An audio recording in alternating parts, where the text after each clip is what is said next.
Testing. Does that work? Yeah. Okay. Good morning. Hi everyone. Hi everyone again. Good to see everyone back today. I think we're going to start. It is 10 after 9. So I'm going to be providing, just so maybe there's some new faces today. Again, my name is Michael McKay, Infrastructure and Housing Director at Anishinaabe Nation. And so I'm going to provide a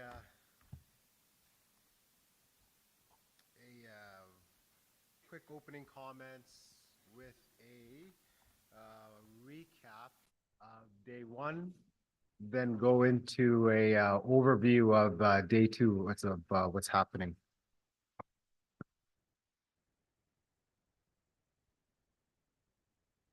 Okay, so yesterday we started off. Yesterday we started off with opening remarks by Grand Chief, and followed by that we had our NAN housing strategy update. Jeffrey and I provided that presentation, and that update included some of our sub projects, which include creating a home for our youth, recording our truth, the NAN immediate housing needs report, the true cost of housing project, and that's all included within the NAN housing strategy. So if you do still need a copy, I think we still have our booth set up next door in ballroom 1, and we do have the copies, quite a bit of copies still left of that strategy. After along with our presentations in here, we had our trade show going on at the same time. Looked quite busy in there. From when I went in there, there was some good booths in there with different types of products, whether it's SIP panels and different types of those. I seen some the thermal logs and things like that. So it was great to see, some of the communities already were using that product to build some of their housing units. So so we had that going on, and then after lunch we had our innovation in housing and rapid housing initiative panel discussion. And so it's great to see some of the projects that were happening within the NAN territory. Whether it was the 30 housing unit project in Bearskin Lake, some of the innovative designs and builds in Fort Hope, along with some of the we also heard some of the communities that are in partnership with an economic development initiatives, whether it's having those regional suppliers for building materials and hardware.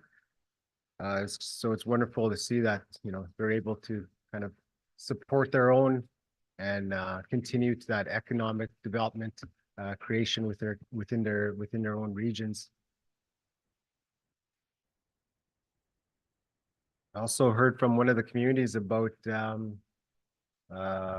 was Aeroland, about how they're trying to they have an exciting project starting up soon, which has been moving forward, and we've seen some of the conceptual designs, how they have identified the need to keep their elders within the community. And I thought that was wonderful, and how they understand some of the current housing is uh, is not is not meeting that need, and so they have to build this elders complex to keep their elders within the community, and and so that the importance of having them, to continue to, they don't have to leave the community, whether they go to urban centers and uh, city senior complexes, and so just hearing from the community how important to have them stay there and provide that guidance, and really does say how elders are the foundation of communities, and so great to hear about that project moving forward. In the afternoon, we heard from Indigenous Services Canada about the First Nations Child and Family Services funding for capital assets. I know, unfortunately, I know one of the communities had access that funding program, and Jocelyn Sutherland couldn't make it, unfortunately. So hopefully we'll hear an update of that project.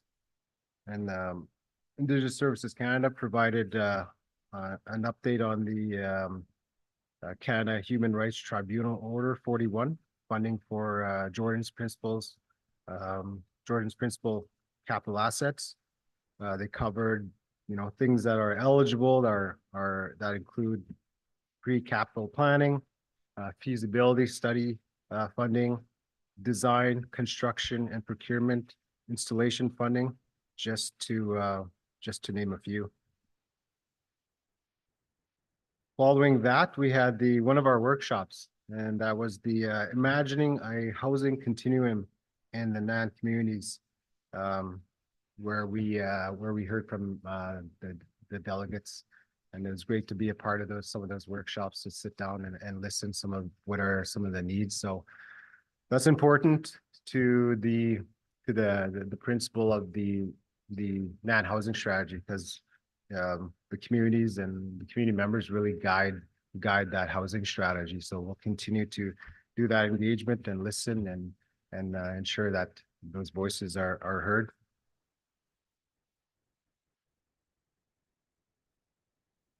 And that was the last workshop of the day. So after that, we did a closing. So here we are in day 2. I'll provide a quick overview of what we have for today, the last day. And so after this, we go straight into the community-led designs for specialized housing in the north. So that'll be taking place in here. That will go on from 9:30 to 10:30. And after that, we will have a health break. Following that, from that presentation, we'll continue on with that topic, but with an open house next door. This is where we'll have our NAN housing team, along with the project architects. They were here yesterday. You might have bumped into them and had some discussions with them. So the project architects are from LUF, LGA, and TDL, and they're next door. They'll be able to share the designs that they've been working with NAN community members, and so that's exciting. That project is moving forward. So I know many communities are kind of been asking us when those designs will be ready so they can start building. So we'll have that update. Following that, we'll have lunch, more food, continue with that. Then following lunch, we'll have the skills training in the trades. Again, we'll be in this room. It'll be a panel discussion. We'll have some of the skills trades organizations like SLAM and KCATS and OSHKI up here to provide and share some of the work they've been doing. And so that'll be good to see. Following that health break, Then following that, we have a workshop, Visions for the Future. So this workshop will focus on sharing visions for the future of housing in NAN over the next 10 years. So looking kind of long term and some of those ideas from communities. Then the last presentation after that, we'll be back in this room from Indigenous Services Canada and the Canada Mortgage and Housing Corporation.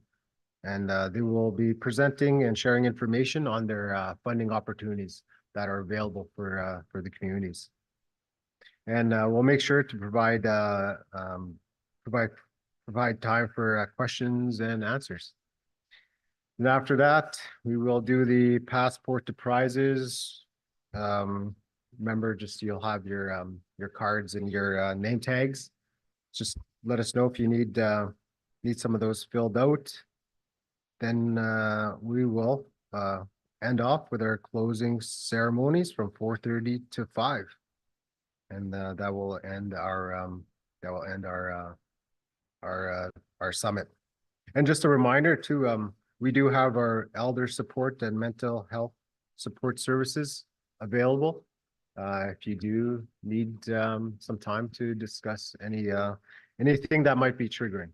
I know sometimes talking about housing and some of those impacts might be hard discussion. So just let us know and we can set something up.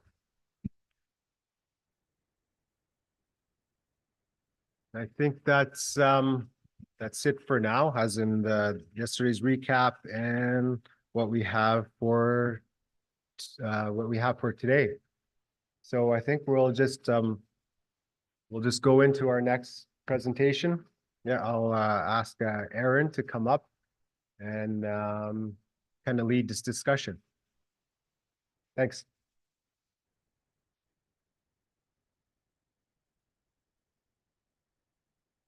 Right. Okay.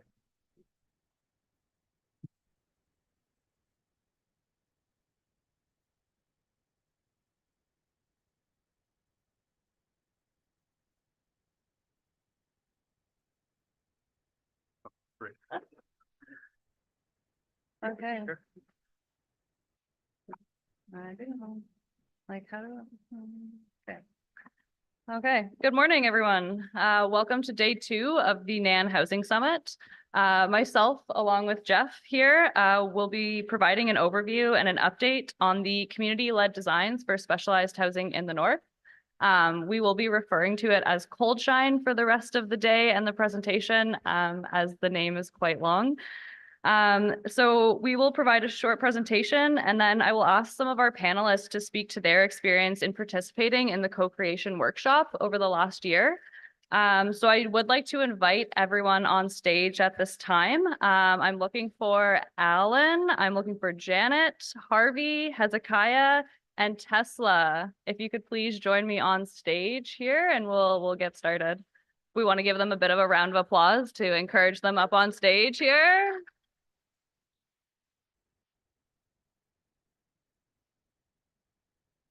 Hezekiah, Harvey, I can see you. Come on. I think Tesla went to grab her notes, possibly. Morning.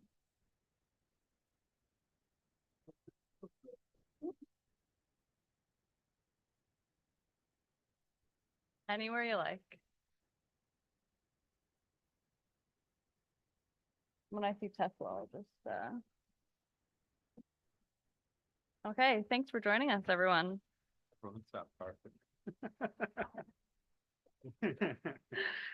Okay, so what is Cold Shine? The goal of this project was to address the NAN housing strategy themes, advocating for inclusive housing and sustainable and appropriate design and materials. Cold Shine uses a process of co-creation to ensure that the project's product was tailored specifically to NAN First Nations by creating housing designs by First Nations for First Nations in the NAN territory. The housing plans and supporting materials will be available for NAN communities to use in 2025. So during the development of the NAN housing strategy, we heard through community engagements that specific populations were left out of the housing continuum. It was noted that we should focus on housing designs for 3 of the greatest need populations, including single adults, housing with supports, and emergency housing. And the project team is also working on some supporting documentation to help with the implementation of the housing plans in community. So we're working on 3 toolkits to support community implementation, including accessing funding, tendering and procurement, and project management. For this project, we started back in February 2023 at the design concept phase, with our first co-creation workshop happening in February. We then moved into the schematic design phase over the course of summer 2023, hosting our May 4th and September 27th co-creation workshops. We're now into the detailed design phase after 3 in-person workshops and several virtual workshops over the summer of 2023. So thank you for everyone who attended any of these sessions, whether they were in person or virtual, including our panelists that we have here. So what is co-creation? Co-creation teams used a collaborative approach to design each of the buildings that you will see later today in the open house, so that each of these buildings can meet the needs of NAN First Nations. Co-creation teams were made up of 8 to 15 NAN community members or frontline professionals with lived experience related to the population that they were designing for. Each co-creation team worked with an architect that was responsible for transforming the team's vision into reality and ensuring that their vision can be completed. Co-creation teams have been part of the 3 in-person design sessions and many additional virtual sessions to get where we are today. I will pass things over to Jeff. Yeah. Thanks. The co-creation process is not as straightforward as Aaron presented it necessarily a couple of slides ago. And this is where we start to complicate it a little bit and show that we don't just move from the kind of design concept straight through to the designs. It's like a messy back and forth where the folks who join us on the panel this morning and the architects who are in the room, who you'll be introduced to later, go back and forth, testing ideas and making sure that where we ended up today, that you'll see shortly, as someone said earlier, with the grand reveal at 10:30, really does meet the need and is appropriate for the populations they were designing for. Oh, I'm going the wrong way.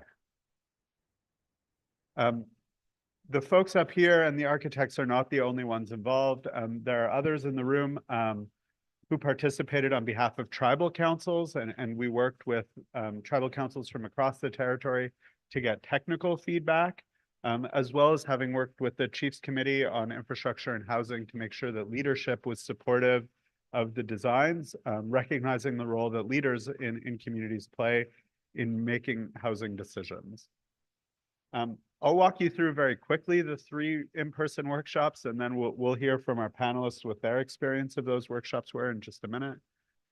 Co-creation 1 was really focused on understanding the populations we were designing for. So Aaron presented earlier who those populations were, single adults, folks in need of emergency housing, and folks in need of housing with supports. But we really wanted to drill down and understand what the housing needs of those folks were from our panelists' perspective and the other co-creation participants, to understand what made their housing needs unique and what about the current housing system was failing them. And so we worked through the activities that you see there, the user profiles and understanding what worked and didn't work in different forms of housing. I will say some folks in the room may recognize themselves in pictures as we go through these. And from there, what we moved from was these user profiles and the idea of the greatest needs populations towards built forms. And we found that there are a few specific housing types that could meet the needs of the different populations that had been identified. You see their older names there, the 1-bedroom, 2-bedroom, the 4-bedroom, the co-living group home, and the hub and spoke model. You'll see that there's some more transformations that happen as we get further into the project. And for each of those, what was created after the first workshop was these kind of rough diagrams. What were the spaces that were needed? How did they work together? And how could those meet the needs of the specific populations that had been identified? Oh, I'm on the wrong way again. Co-creation 2 moved towards, we moved from having concepts towards kind of layouts and moving towards what we might recognize more as housing plans. What the focus was understanding how those populations would interact with those kind of rough bubble diagrams that I showed in the previous slide, really in their day-to-day lives. How could each of these homes work in that population's life day to day? And what are the kind of specifics that we need to think about? There was a big focus in that workshop on mudrooms and how we get into a house and how we exit a house, and making sure that there was kind of storage for all of the things that people would need. Again, some folks here may see pictures. Martha, I promised you yesterday you wouldn't be on screen. I did not make you that promise today. And so you can see that everything we did to come to these drawings was really hands-on. The beautiful Valhalla carpet also features in one of these photos. As we moved to co-creation 3 and moved across the province to Timmins, we were really looking to fine-tune the work that had been done so far. And as I said earlier, test ideas. When we got to co-creation 3, everyone had met a couple of times and spent the summer going through a series of virtual meetings. And this was really an opportunity to make sure that we all actually agreed with where we ended up, and make sure that when we see it all on paper, it's what we all had as the ideas in our head.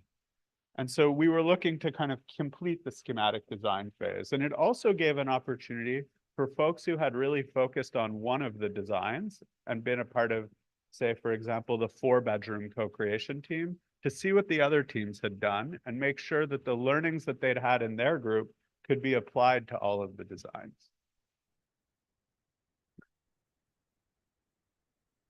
You can see us kind of working through it here. I'll pass back to Erin to take us towards implementing. So as we move towards implementation, if anyone is interested in any of the types of homes in particular, once complete, we can begin working with you to ensure that you have the housing plans and toolkits required for any upcoming funding applications or community planning. We will continue to host webinars and other engagements to keep you up to date on all the progress that we've done. And there will likely be opportunities to host us in your community throughout the summer and the fall to show off the designs and the work that has been completed. So I encourage anyone who would like to see us in the community to come and talk to myself or Zach Adams, and we can make that happen and coordinate that. We want to see the designs built in your communities, and we're looking forward to sharing them all with you shortly after this presentation. I would now like to turn things over to our panelists and Jeff to moderate some questions. Yeah, I was going to do that, don't worry. I knew what you wanted, Tesla. So I'm going to first get our panelists to introduce themselves, our big stars of the show today. We'll start down at the end. Harvey, if you could pass the microphone, or Hezekiah, just pass that to Alan. Alan, if you can just introduce yourself, where you're from, what you do, any other fun facts.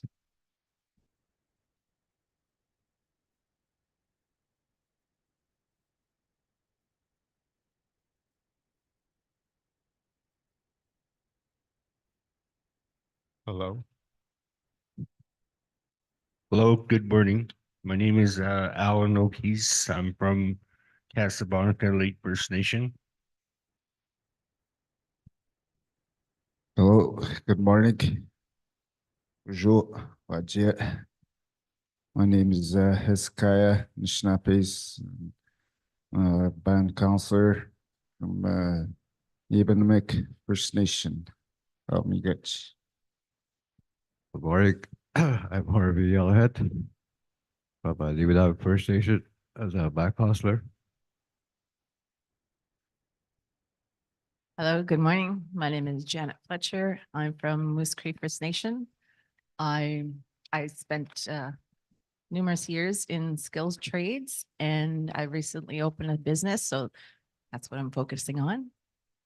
Thanks. Hi, good morning. My name is Tesla Nakuji. I'm from Adwapscot First Nation. I'm one of the council members back home. Tesla, hold the mic. You get the next question. You got to go last the first time, first the next time. I just was hoping everyone could give a couple of sentences or some ideas on why you were interested in being part of Cold Shine. Why did you sign up to do this? And kind of what did you want to bring back to your community or give back to NAN territory by doing this? What was in it for you? What were you thinking? I came across the ad on Facebook and I thought, okay, I'll register it. But I didn't really think like, I thought it was just going to be a conference and go, but then it started to get more like, oh, okay, like we had to do the work and do this. And I'm like, oh, okay. But I didn't expect to come on stage. I thought we were going to be interviewed like we always did in the back room. And all of us were like, what? We're on stage? But what I really liked about it and wanted to see more was for me, I was living in a remote community all my life, and there was always houses that were being built on reserve, but they were not built for the res. You know what I mean? Mhm. And I wanted more housing that could be built realistically to fit in our situation living up north. So, and there's lots of overcrowding, and we need more housing on reserves for sure. But the favorite one that I had was the tiny homes project.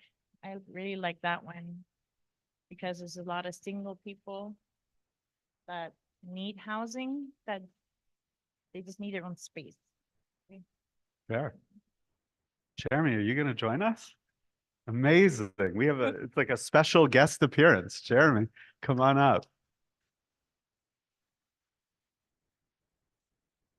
You'll join us and we'll give you the microphone straight away just so you can introduce yourself.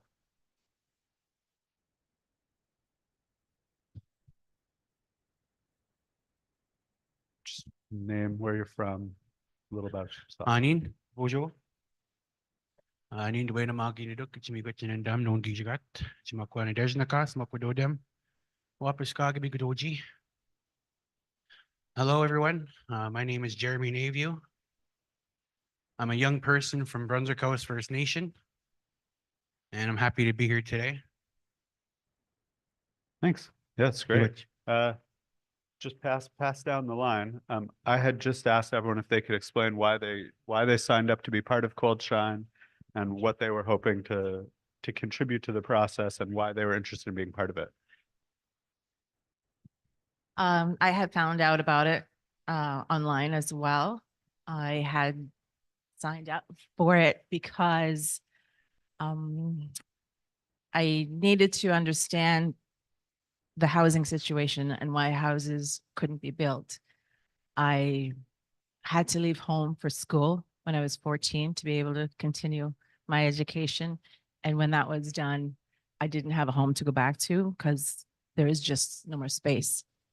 So since then, I have not been able to live on my res because there's no room for me. There's no housing. And I hoped that maybe one day through this process that it might be a possibility that I can return home one day. My focus was on the 1 and 2 bedroom housing because of that. And as well, I didn't know that we were going to be helping design these houses. And it was great. It was a good opportunity. I'm so thankful for it. Thanks. Harvey? Just why you joined the Cold Shine process and what you wanted to contribute or what you thought you could get out of being part of this process. Oh, they got a cheat sheet with the questions up there.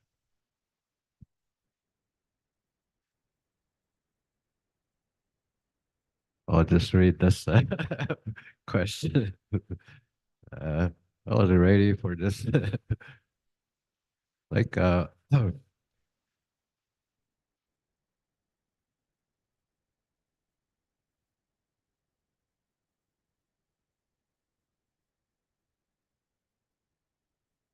like to learn more about the housing situations and like to take the information back home. Yeah, that's great. Thank you. And Hezekiah? Exactly what Harvey just said. Perfect.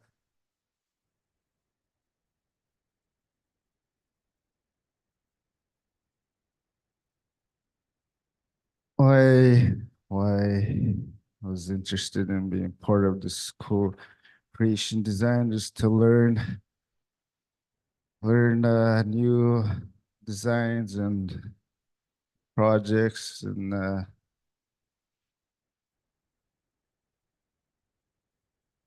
to bring to my community what what we learn past this 2 day 2 day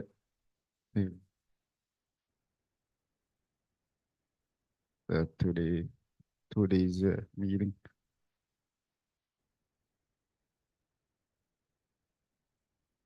Okay. The reason why I came to these workshops was wanted to meet new people and also to learn about developing new houses, learning from other people. Like we all live in different areas of NAN, so all our terrain is different in every remote community. So I wanted to learn more, like just observing everybody, their ideas, and putting our ideas together. This is what we came here to learn, is to develop new methods of building our houses on First Nations because of mold issues. That was my reason why I came here. And also my chief told me to come to the first seminar. I was thrown into this workshop because I'm new at my job.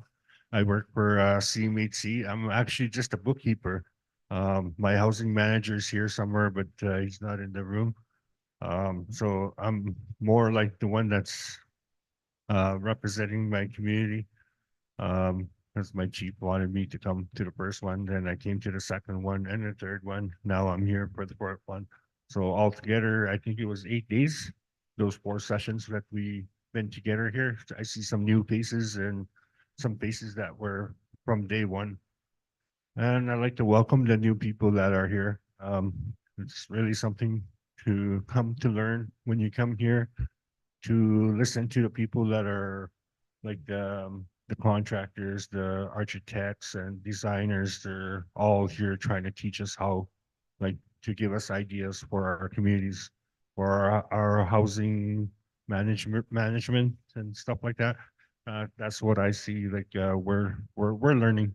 We're trying to design the best house for our First Nations, and also um, for financial wise. Most of our houses are expensive, shipping costs. So we're trying to find new ideas how to um, limit that.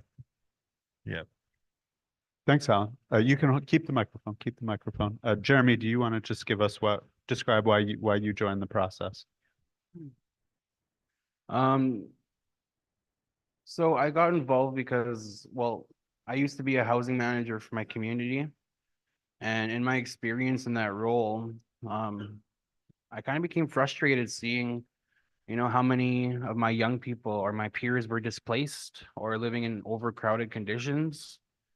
I feel that young people, to truly step into their potential, they need their own space. They need to feel like, that they're supported, and, being part of this project, I was privileged, for them to, be reaching out to the young people.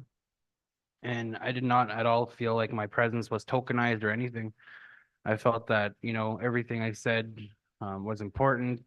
There's a report that's going to be released, if not already, that reflects the voices of young people. And you can see in that report, just the willingness and the desire of the young people that want to, make a difference for their communities. So I was very privileged to be part of that. Another thing too is, we have to look at our, next 7 generations. And I thought about, what impact or what legacy do I want to leave behind? And, I need my young people to understand, or I need my young people to have a place, a foundation and whatnot. So I felt that it was important for me as a young person to be involved. And that being said, I think it's important too for us to uplift and empower our young people in our own communities. But yeah, it was a very interesting process. I'm very thankful for that. Thanks, Jeremy. Alan, we're coming back to you. I think for many of the folks on the panel, you can correct me here, but it was your first time really designing houses. Is that fair? And I'm just interested in if there's anything you learned through the design process or anything you thought was interesting, or how did you kind of see it change also? We started with those user profiles way at the beginning. What was it like going through a whole design process?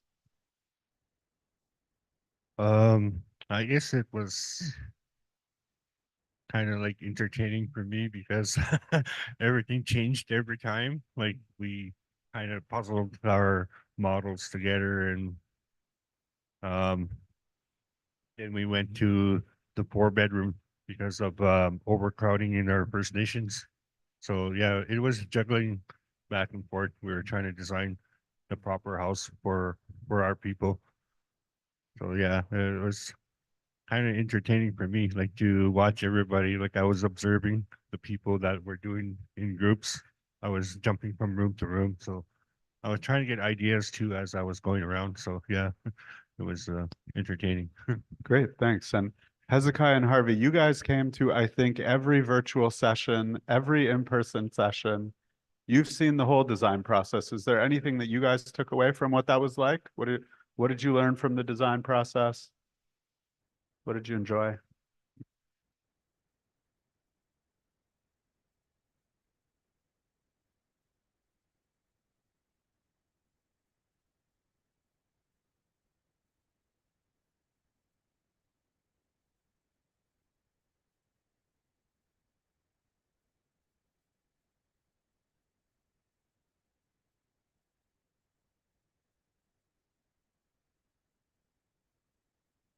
Oh, I like seeing people working together, making designs.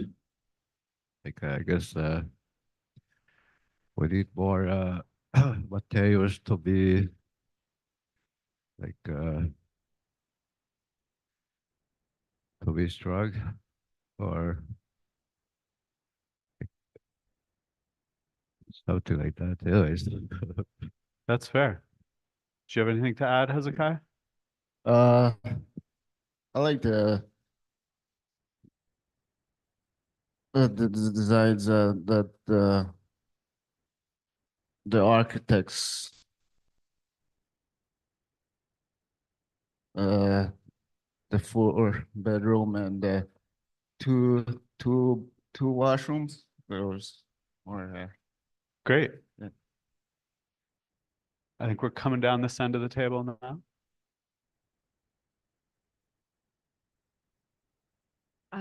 I enjoyed how hands-on it was. At one point, we were in a ballroom and it was laid out on the floor, the room sizes, and we had to give our input. So if we didn't really like the way a room was installed, we were allowed to pick up the tape and move the room around and make it bigger or smaller. The same with the designs at the end of our sessions. We were all happy with what we made, so to speak. And then the architects would come along and change it. And it would be a surprise when we had a new house and we got to do the process again. So it was a lot of fun. Great. And Tesla. Um,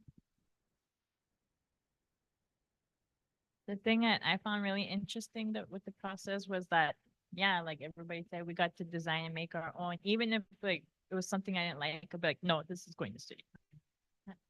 And we would just, it took us a while to finally get it right format. We just kept just, we got to choose and make a house, like a dream house, I guess, of what we wanted. And I really enjoyed it though. Like most of the virtual ones too, how we got to see the designs with the tech and everything like that. So those were Great. Jeremy. There's a saying that I like. It says, if you want to go far, or if you want to go fast, go alone. And if you want to go far, go together. And being part of this process, there was so many people involved from different communities, with different lived experiences and, different knowledge. And we all brought something to the table. And it was really interesting to see, everybody coming together and trying to, work on that solution that, we need to, create homes for our people. It was a lot of, planes, trains, and automobiles and virtual meetings. But it was an interesting experience as a young person, to see how we address, the housing crisis, how to do it in a meaningful way. So it was, I was very happy to be part of this. I know that, I'll be able to take away, knowledge that can benefit my community. Um, yeah, pretty much. Thanks. And Jeremy, we'll come back to you for the last question. We'll go down the line one more time. For the guys at the end who are using the cheat sheet on the questions, I'm going to do the last one next. What do you hope that you can take away from this process? And, there's a number of housing designs that everyone's going to get to see in just a minute and bring back to their communities. What impact do you hope those designs have in everyone's community here, since they will be available to all communities? What change do you think it can make now that we're coming to the end of the process? I would say that, anybody can get involved, you know, there was a wise leader that, something I learned that I took from them was, anybody can come to the table with a problem, but it's, those people that come to the table with the solution that actually make that difference.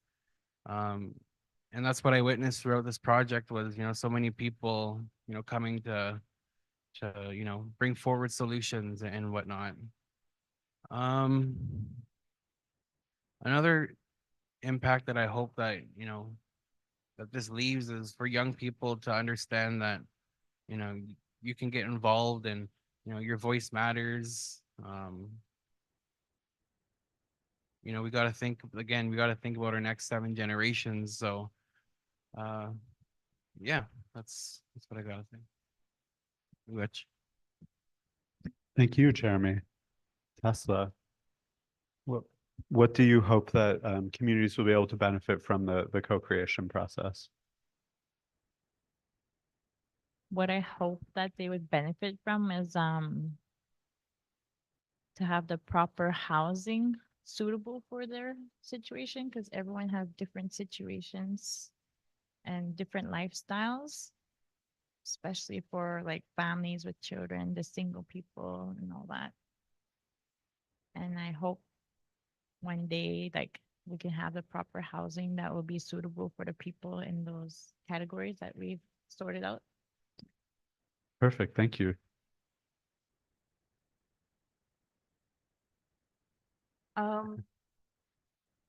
I hope that one day, I would actually see a house being built in my community. One of the houses that we had designed. That would be really amazing. What I take away from this project is that I understand how difficult it is to design homes that work for each community. Because my community is not the same as hers or his. We have different ground. You have to work with different environments. And I hope that a lot of people that are not with us but are back home get to have the same information so they understand all the barriers that come along with it, which is not something that's put out there. So there's a lot of knowledge that needs to be shared. Thank you. Thank you. Harvey, what is it that you hope that your community can gain, or what impact this can make, and for other communities also?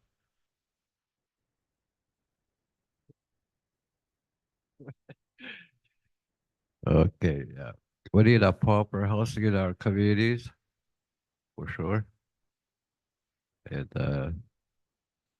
we need a training for our young people. And That's great. Hezekiah?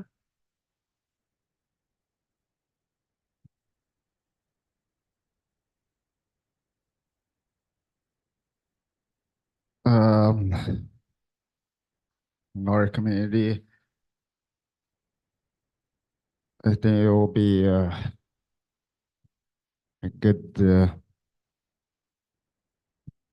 good environment, a healthy community when we get this project going, especially for this next generation to come to see what we created for them, plus our community. And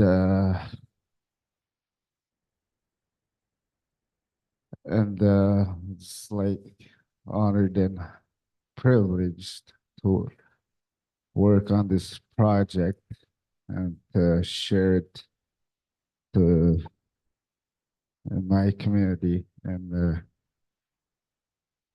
everyone. And not no one to say regrets and acknowledge the team, co-creation team. Regrets. The impact, I don't really understand that question, like, what, um, the impact for my community, I think, is designing more cheaper houses, like, so we can have more, because I know on my community, we're like 100 houses behind our population, because I know that because I keep track of our housing waiting list. So, um, hoping that to get better ideas how to seek funding for more housing on our community. That's the impact I want to make for my community, is obtaining more funding. And what really opened my eyes yesterday was the topic of bearskin with the 30 houses with CMHC.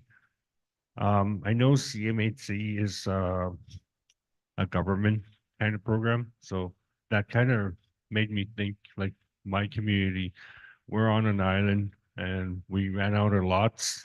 But there are a few houses that are old and they need to be demolished. And I was talking to some of the people here yesterday, trying to generate ideas for my community, how we could build on those lots with um, like extra houses on one lot, using the same sewer line and water line. Um, there's a lot of things you got to think about when you design houses and when you make houses.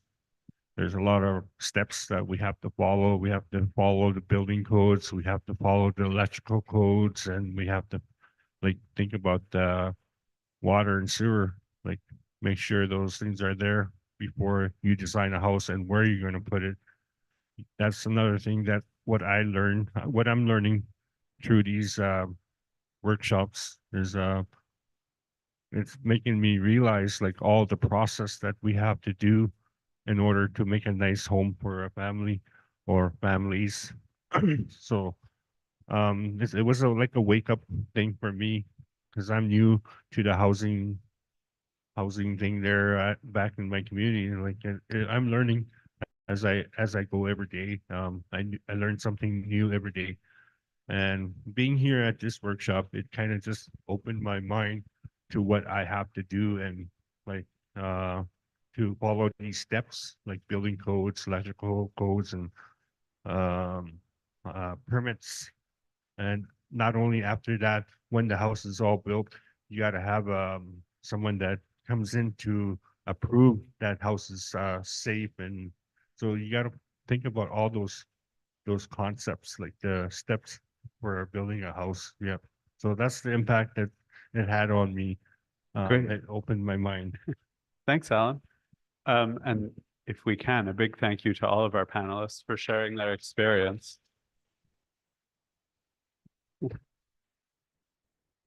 And in just a second, we will transition over to ballroom 1 for the big reveal of what the houses look like. But before we do that, I'll just introduce the architects and have them give a little wave so that you know who you're looking for. As we've said a few times, if there's any of the particular designs that you're interested in, please obviously let them know. We also have a booth. The NAN team has a booth in the back corner, and we'll be taking, if you want to leave your name and say which one you're interested in, we'll make sure that you get all the information, get invited to the webinars, things like that, so that you can continue to learn more. So be sure to let us know, and we can also make kind of information and packages available to you so that, you know, for any of your upcoming housing applications, as Alan says, you'll be able to use the designs here so that we can really start to see these be implemented and built in your communities across the territory. So we'll start, because I can see him in front of me, Sudhir, who's responsible for the Live building and the Gather building. Live and Gather often go together, and the 1 bedroom. Just give a little wave. And as Tesla said, that's one that she's worked on a lot. The littlest project is the Live building, and the Gather goes with it in the 1 bedroom. Sheila, if you can give a wave on the kind of opposite end, the 4 bedroom, the large family house. Sheila, give another wave. People were just turning. We got to find you.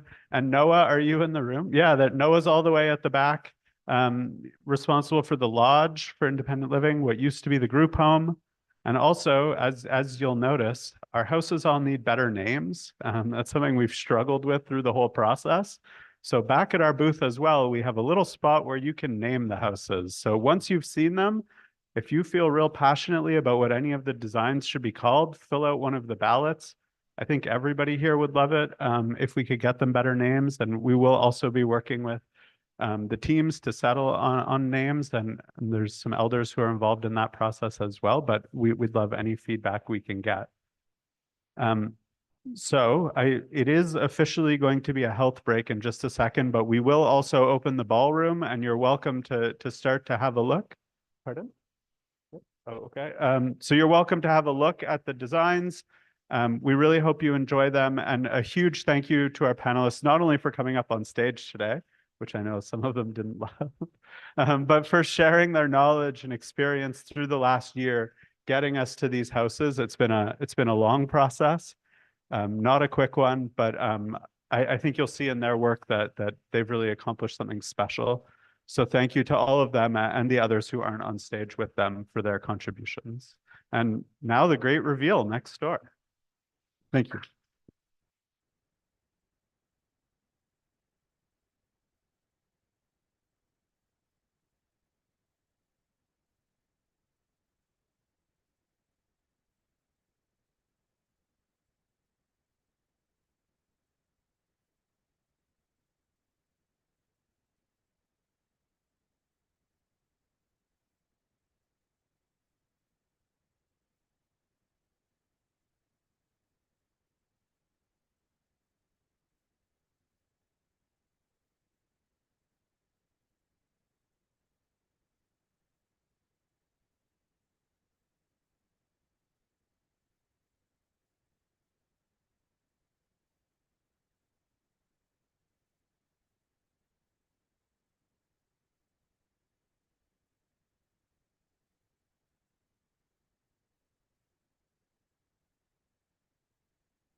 Hello.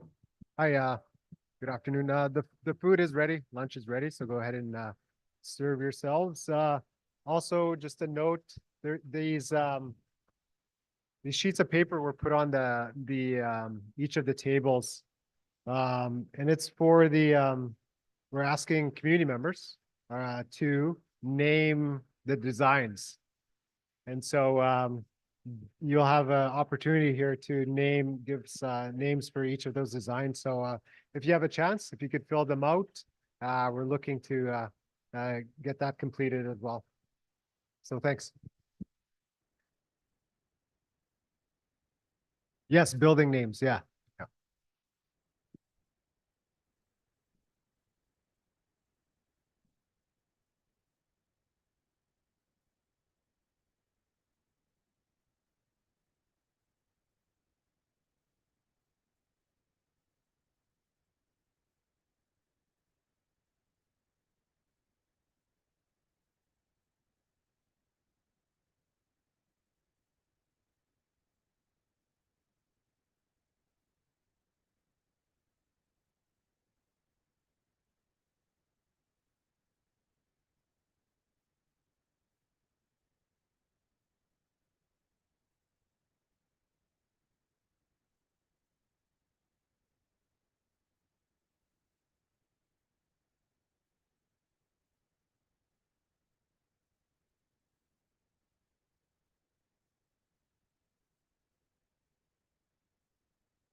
Good afternoon, everybody.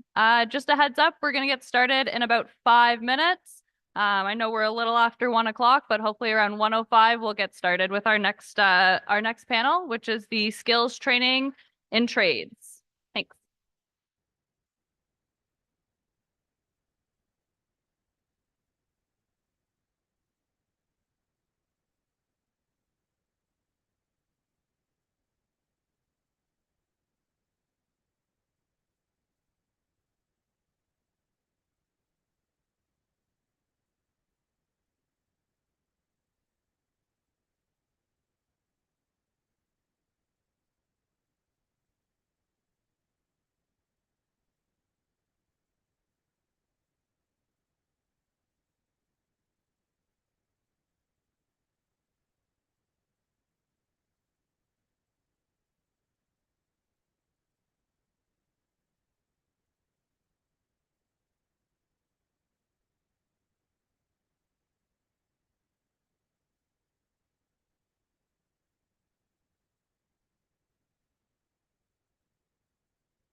Okay.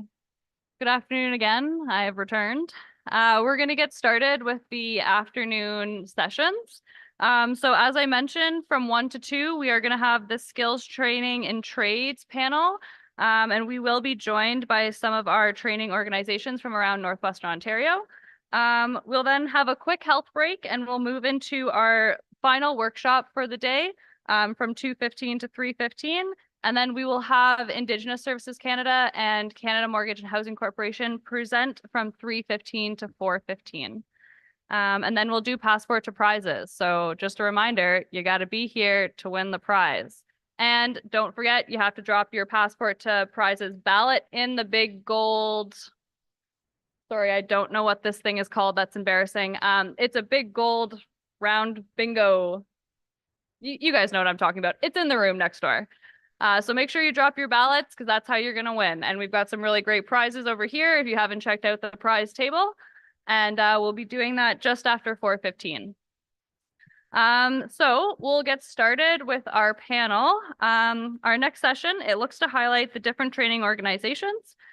We've invited Ziggy from Sioux Lookout Area Aboriginal Management Board. We've invited Brian from Leuna, David Negan from KCATS, Nikki from Oshkosh-Wenjack, and Lisa McLeod from KZA Lodge. So if I could have everyone join me on stage and we can give our guests a big welcome.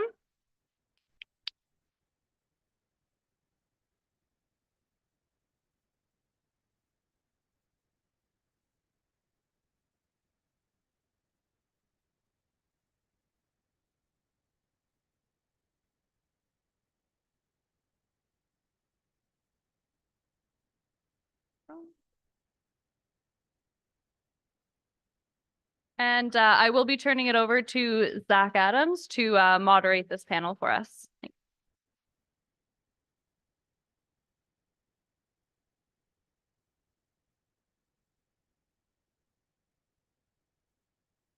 We're good for change? Yeah, okay. Thanks, Aaron, and thank you to the panelists for being here. I do have a couple notes. There have been a couple birthdays while you've been here. Janet Fletcher in the back's birthday was yesterday. So happy birthday, Janet. And happy birthday to Candace from Aeroland.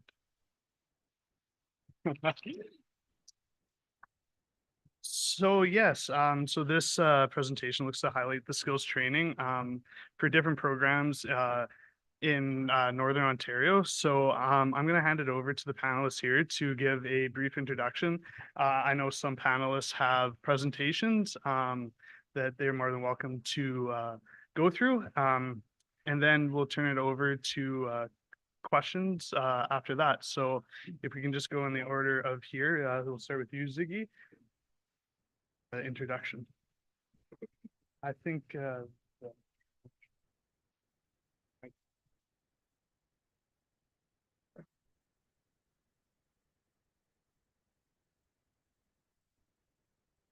Good afternoon. My name is Ziggy Robert Beardy, the first.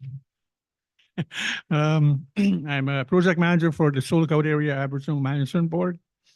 I look after the trades training programs in our organization in Sioux Lookout. Hi, my name is Lisa McLeod, and I work here in Thunder Bay for Lakehead Public Schools, and I'm one of the program leads for the Indigenous Skills Trades Training Program. It's connected to the KZ Lodge, Kendamang Jaganamon Lodge land-based program at the high school. So thank you for having us. Hello, Mary Jane Lyon.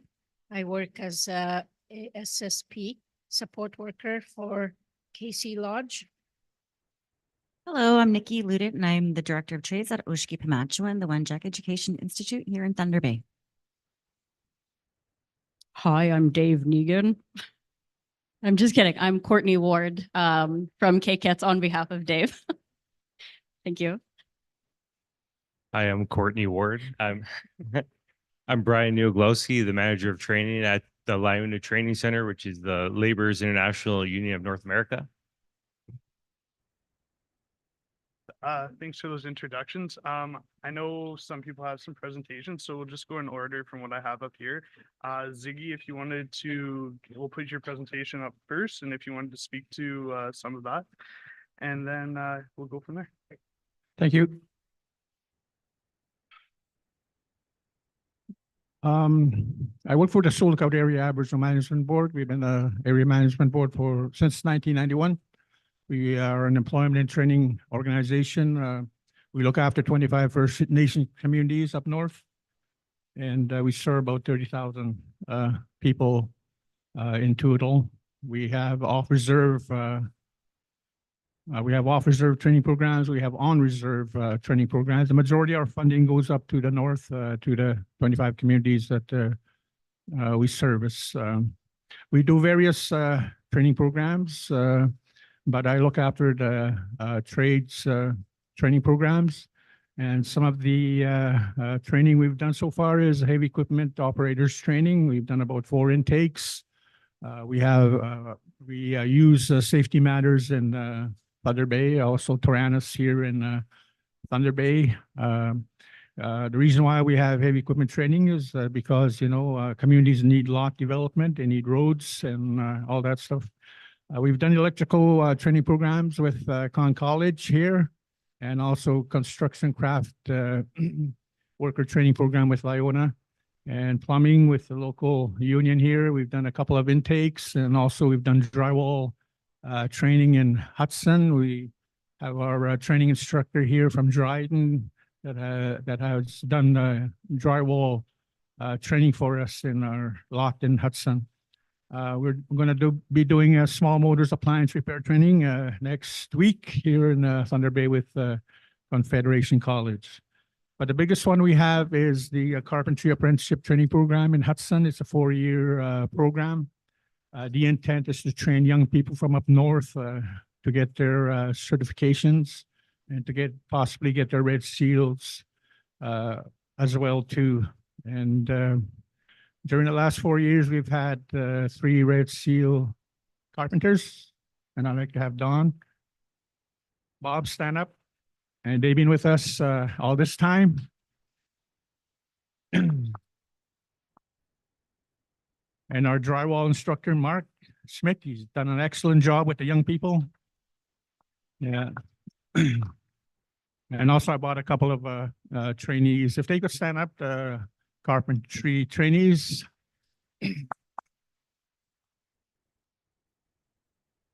And the drywall trainees. And the 2 girls. Okay, so we've been, busy. And so I'd like to show you the buildings that these young people built. This is the SLAM building projects that we have in Hudson. And the tall 3-story building is our learning center. We want to have, a trade school or a learning center in our vicinity. That's always been my goal, to have a training center right close by our town of Sulacau to service the people up north. So that big building is going to be the learning center. They built 2 duplexes already and they're staying in there. The trainees are presently staying there. The small building is a 2-bay garage.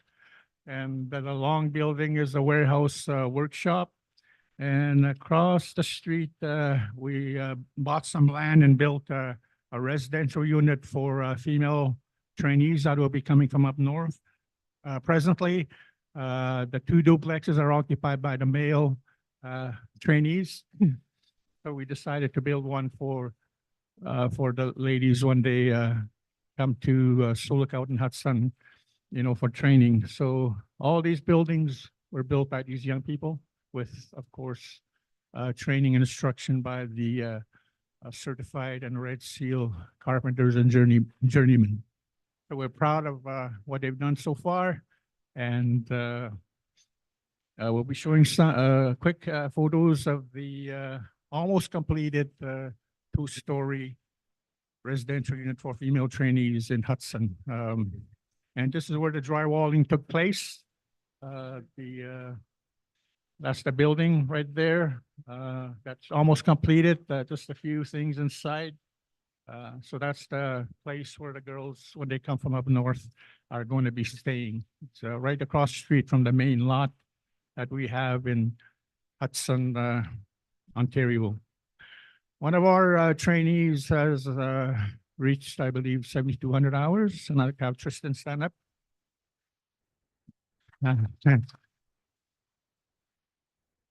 And he is ready to do the exam, and we have one that I think has about 7,000.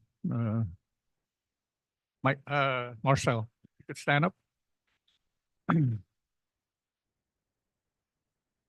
And all the other trainees will get their certificates in carpentry. So we're really excited that our vision for, young people to be tradespeople, to be journeyman persons. That's been our goal with our organization. We thank the young people that have given, 4 years of their lives, to have this type of training. And we were very fortunate to have our instructors as well to stay that long and train our young people. We, of course, followed the Ontario College of Trades curriculum, the General Carpenter 403A. We follow that curriculum. Our instructors follow it, and they keep the paperwork. They write off the hours and keep a track of what they taught the young people. One of the challenges that we have is that we're looking at is training people that live on reserve to get their certifications as well too. There's been a lot of migration from the northern communities, people moving here, moving to Dryden, Kenora, Winnipeg, what have you. And some of these are tradespeople, and they've been working in housing and being electricians, plumbers, and et cetera, and all that. But when they leave the community, they don't have any papers with them. They have their resume, but their resume doesn't do much good when you're applying for a job here in Thunder Bay. So what we're planning to do is we're going to be working with the Aboriginal Apprenticeship Board of Ontario to see how we can, do certified training programs up north for the tradespeople that live up there. We've done similar training a couple of years ago in which we brought all the tradespeople to Sulacout to train them in theory and mathematics, and we worked with the communities to get their hours, the past hours they work in housing and plumbing, electrical, and combine those hours and work with them to get their hours they need to achieve to do the test as well too. It was during that time when Sulacout built their new hospital and their new hostel. So we worked with the unions, we worked with the companies. In the mornings, they would come to class, and in the afternoons, they would go to the actual site and help build those buildings, and contractors would write their hours off and their work experience until they got enough hours, and then they challenge the exam. And a few got their red seals through that program, and that's what we plan to do with the present tradespeople that are up north that don't have their tickets, don't have their papers when they come to town here. We're working with Soon North High School as well too. They want to build small homes, and they asked us to help them get the young people interested in trades while they're in high school. So that's one of the opportunities and challenges we're going to have with the young people in our high school in Sulacout. So that's about it in a nutshell. Thank you for listening.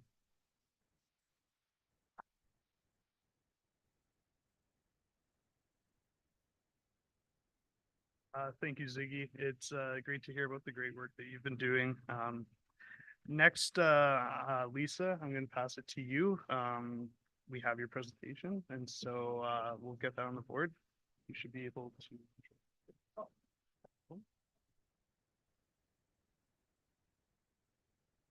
So next we'll have Lisa McLeod from KZ Lodge. Okay, so thank you for having us. I also want to introduce again just Mary Jane. So we'll work together to speak to this program because she's very much a part of it. So yeah, it's the KZ Lodge and Indigenous Skills Trades Training Program, and it is at the local high school here, Hammersholt High School, and it's Lakehead Public Schools. It's very, I'd say this is our third year of being working with the youth to build homes. We're building modular homes, and it's all basically started through partnerships. So the school board partnership first initially started with Thunder Bay Indigenous Friendship Center.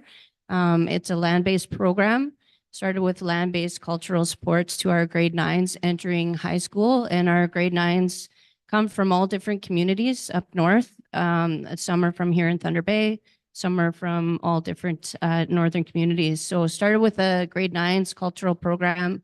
From there, we started to notice that our youth were really engaged when it came to working on our more cultural woodworking projects that we would do, bringing in our supports from elders and things like snowshoes, canoe paddles. And then from there, our youth that were moving on to grade 10, 11, and 12, it was a way of keeping them connected to our land-based program. And we started to, the youth came up with the idea to look at building houses. And from there, a lot of our youth really do struggle with the issue of housing. Some of them are precariously housed or come from communities where housing is an issue that they face.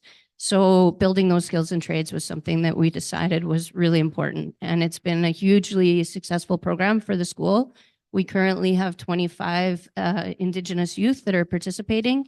I would say we're almost at max capacity in terms of we started with a smaller group and now 25 students. We've just grown and grown, and we have a waiting list of more youth that are looking to attend. So just a little background on the KZ Lodge program and the importance of it. It's changing the way education is. It's just basically changing the education system. So we're pushing it in ways that we think it needs to go in terms of giving our youth access to cultural supports, awesome people like Mary Jane, bringing in those traditional teachings, access to the land. And so it's a trades program, but definitely the cultural supports and the wraparound supports that come, that are a big part of it, are what make it successful. So that's our courtyard at the school, but you can see very different than how the high school used to look. There's lots of Indigenous space, safe space for our youth, lots of work with elders, lots of partnerships. We've been very fortunate to build a partnership with not just the Thunder Bay Indigenous Friendship Center, but Matawa Education and Matawa KCATS. And I know Courtney will speak to that in a bit as well, but partnerships have been key to making this program the way it is now. And those supports have gone a long way to being able to offer the youth specialized opportunities that's really helping to bring them to school. So the youth are still working towards their regular high school credits. They're just doing it in a different way. They're getting all their usual credits that they would need to graduate high school. Lots of connections to culture, to the land. Lots of experiences, dog sledding, ice fishing, lots of opportunities for them to reconnect with their traditional teachings. And then the building of the homes is pretty awesome because we do it right on the school property. It's basically right outside the classroom wall. And you can see our youth are outside. It's very engaging. The whole school community is in support of what the youth are doing. And yeah, we are very thankful for our partnership with Matawa. They've really become a lead partner with the program. And this part of the program is really focused on our youth in grades 10 to 12. The focus is on creating strategies that address Indigenous homelessness and employment and supplying some of the communities with the homes. So we're now working on our third house. I'll just skip ahead. But the youth do everything right from the ground up. They have done all the work. Even with the last house, we've made partnerships with different trades experts. So we had an electrician come in, work with the youth every single day and show the youth what to do when it comes to electrical. Drywall, insulation, they've done every little bit of the construction. So that's pretty neat for seeing Indigenous youth get access to the trades at even just a young level. I would say our students are from ages 16 to, we have up to 21 right now in the program. So a real range of ages. And yeah, just has been a really good program for keeping our students on roll at the school. A lot of our students come to school for this program. If it weren't for this, I don't think that they would be at the high school. And the issue of housing is definitely something that they all care very much about. So it has a lot of meaning and significance for them. And you can tell with the work that they do, they're doing outstanding work. And there's a lot of interest in going into the trades and hopefully into programs like KCATS or other trades programs potentially back in community. It just kind of sparks their interest. And we've made partnerships with the local carpenters union, getting them their working at heights training and all their different certifications. So first aid, working at heights, they working our WIMIS, all the different certifications. And we've been really fortunate to get some funding from the CMHC and Indigenous Services Canada, and that is really helping us to be able to fund the materials and all the programming that we're able to do. So we're really grateful for that. And then we have built a partnership with one of the local companies here in Thunder Bay, Smart Modular Canada. So we've been partnering with them as well to work with them. They've been giving us their architectural plans and helping to supply us with the materials at cost, which has been hugely helpful for us to be able to build the homes. But you can see just with the smiles on the youth faces that it's definitely a class that they look forward to coming to, and it's becoming, you know, a really big part of why they do come to school. I'll let you speak to it. I know you like talking. I don't, just say a few.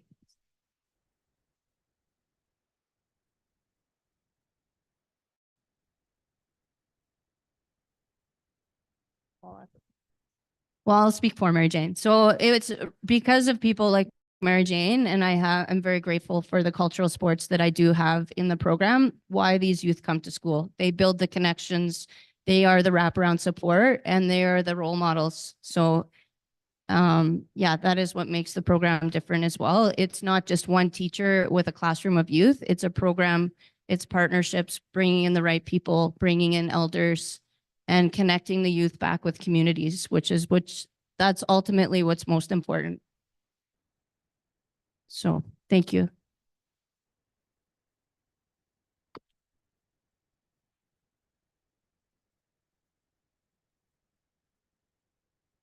Thank you, Lisa and Mary Jane, for providing that.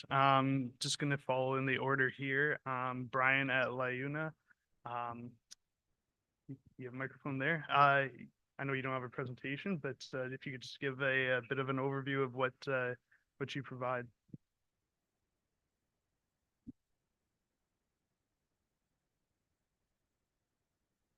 Hi again. So what we do at the Liuna Training Center is we do training delivery with our TDA, especially for our red seal trades in cement finisher, because our union provides cement finishers to all our agreement work with our subcontractors and contractors that are unionized with us. So cement finisher, construction craft worker, their general labor that run equipment, rough terrain forklifts, skid steers. They do concrete forming, concrete work too, but not as specialized as our cement finishers. So we do training with those trades specific. We also have our residential construction worker program, which is more into the fundamentals of building and building science. And we did that with Fort William, where we had 12 individuals who never built a thing in their lives. And the takeaway was they built 12 sheds in 6 weeks, right to finish, shingled everything. And from that, we've sparked the interest in people that didn't see construction as an avenue of employment to where that is where now they're hoping to go into, right? Our union also offers employment to those that want to work in that kind of work. So there's opportunities with us too. And especially with accounting hours and tracking apprentices, we do all that with our union brothers and sisters. So that's what we do at our center. From that, we get into other sectors that we facilitate our workers to, sewer and water sector with McKinga, other signatories like them, where we train our workers and we have programs that we implement for that kind of work. So, you know, we have a lot of sectors of training we get into that can expose a lot of different people to different types of work that we offer. So, you know, if you have any questions, come down to our training center. You can see what we do. Today, I've got a concrete class doing concrete today, and I've got a class from Ottawa doing skid steers, some high schoolers. So exposing people and youth to the trades is what we have to do to get the next generation involved today. Because if we're not doing it, we're not going to have workers in 15 years to skilled workers to do the work we need done right now.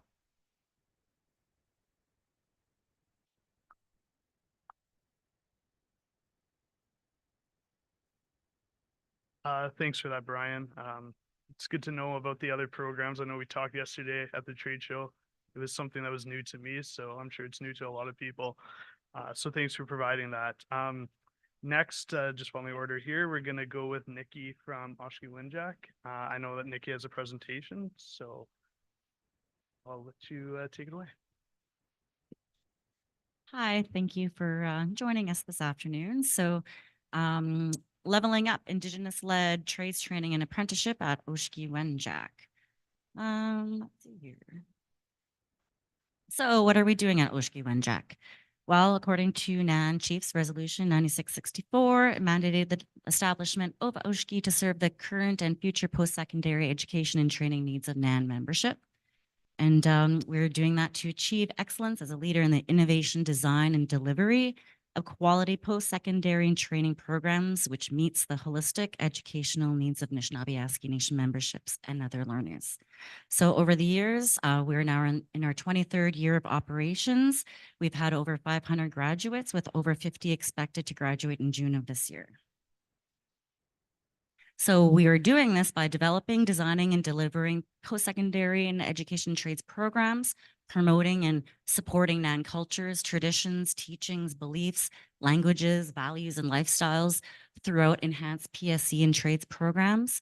And we do this by establishing protocols and partnerships with post-secondary institutions and NAN First Nations and NAN communities at the local, regional, national, and international areas.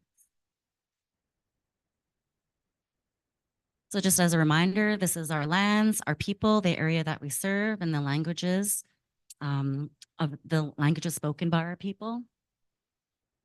49 rural and remote First Nations, 45,000 plus members on and off reserve, and the languages spoken.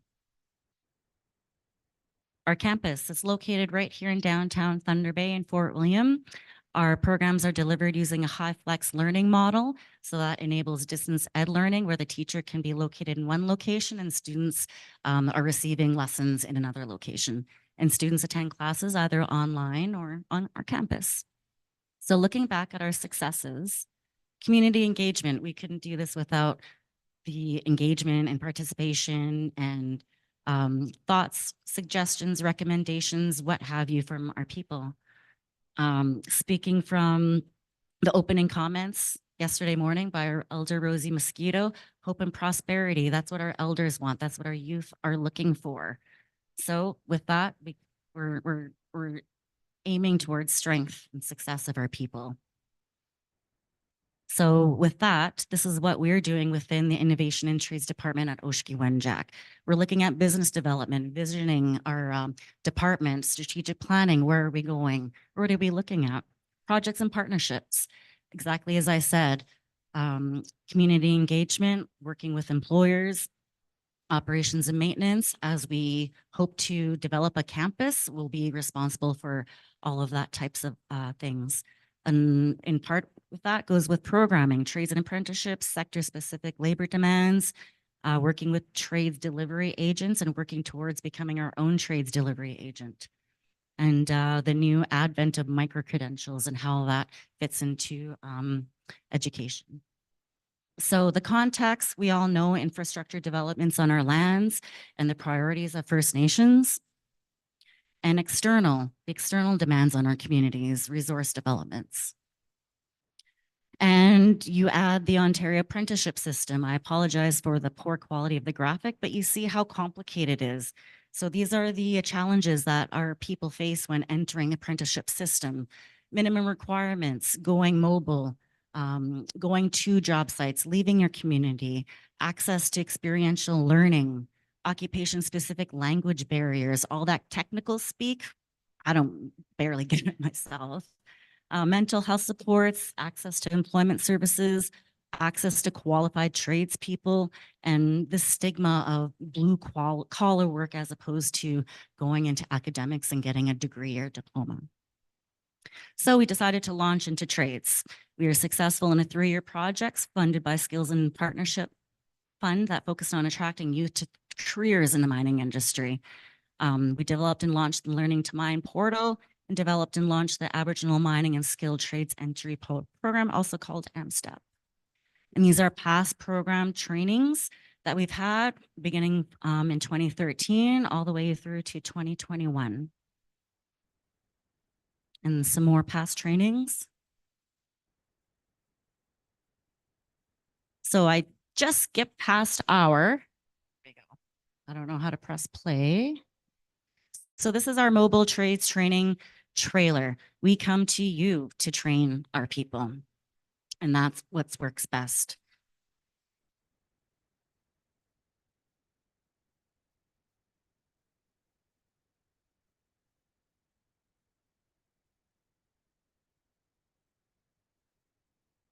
So it's an expandable trailer, and we also have a supply trailer attached to it. It's driven by a Volvo truck with tools and equipment for 6 trades: carpenter, electrician, mechanic, millwright, plumber, and welder.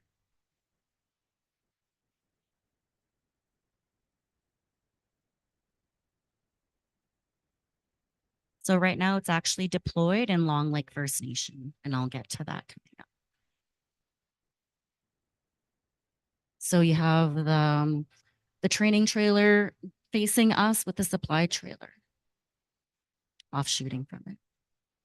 And it was being staged and held at Tyrannus, but it's no longer being held there because, as I said, we don't have a campus yet to house our trailer. That's past that, but we like to infuse our identity, our relationship to NAN, because that's where we come from. So all throughout imprinted on our trailer is work by our former Deputy NAN Grant Chief, Gois Kekeyamek. He's a well-known educator and artist and champion of post-secondary education for NAN. So promising practices, we're leveling up. This is Indigenous pathways to the apprenticeship and trades areas. It's very complicated, so we wanted to streamline that by developing a level up program. So we are shortening the steps, trying to make it more accessible and streamlining it. And what makes us unique is our wraparound supports. We have a student success navigator that assists our training delivery agent to support students in all of their needs, whether they need accommodations for learning, whether they need access to elders, counseling supports. We have a food bank that students can access. And all of this is to ignite that spark, to have our youth to have the opportunity to say, hey, I can do this. I can do this. And it's easy. Once you get into it, you just got to have that spark, create that epiphany. And once that's done, you know, everything else is easier from there. So like I said, we were building resiliency. It's very hard for youth to leave their communities, and we get that. That's how we differ. We support students in all steps of their journey. We provide first aid, mental health first aid, and all those other accommodations that I listed. Traditional counseling, access to medicines. We have a prayer and culture room. And these are students of a past training program that completed their mental health first aid. So land-based learning, we try to have trainings close to the land. It helps prevent health and safety risks, as we are all aware. And it provides access to traditional activities. And past locations have been at Quetico Lodge, about an 1.5 hour drives from here, and Eagles Earth near Constance Lake First Nation. And we all know the benefits of workplace learning. Stepping out of the classroom, transition to work placements and adapting to work schedules, 9 to 5, 12 to 12, what have you. So this is it. This is our huge project that we've just been building up to do. We were running our our second year with our next 3 intakes for 2024. We sent a package of an expression of interest to First Nations within the last week. I've already received calls indicating how First Nations can proceed with their application. And those, as I mentioned already, those are the 6 intro trades that we offer. We've already done placements in Deer Lake, and currently we're running intakes in Bearskin Lake and Long Lake First Nation. And this summer in Thunder Bay with our TDA partner, Confederation College, we're running this pre-trades electrical level 1. So we invite any NAN member or any other learner interested to apply. And you can apply at trades@oshki.ca. So again, it just improves. We have an 80% graduation rate. It's very good because of the student supports that we do offer. And that sets us apart from other mainstream institutions and organizations that provide training. And this is a success story. Jody Wabu is from Long Lake First Nation. She completed that electrical level 1 in Long Lake. She was a single mother. She wasn't sure what to do with her life, but upon taking this training program, it created and ignited that spark for her. So she's on her way to becoming an electrician. All right, thank you. You got.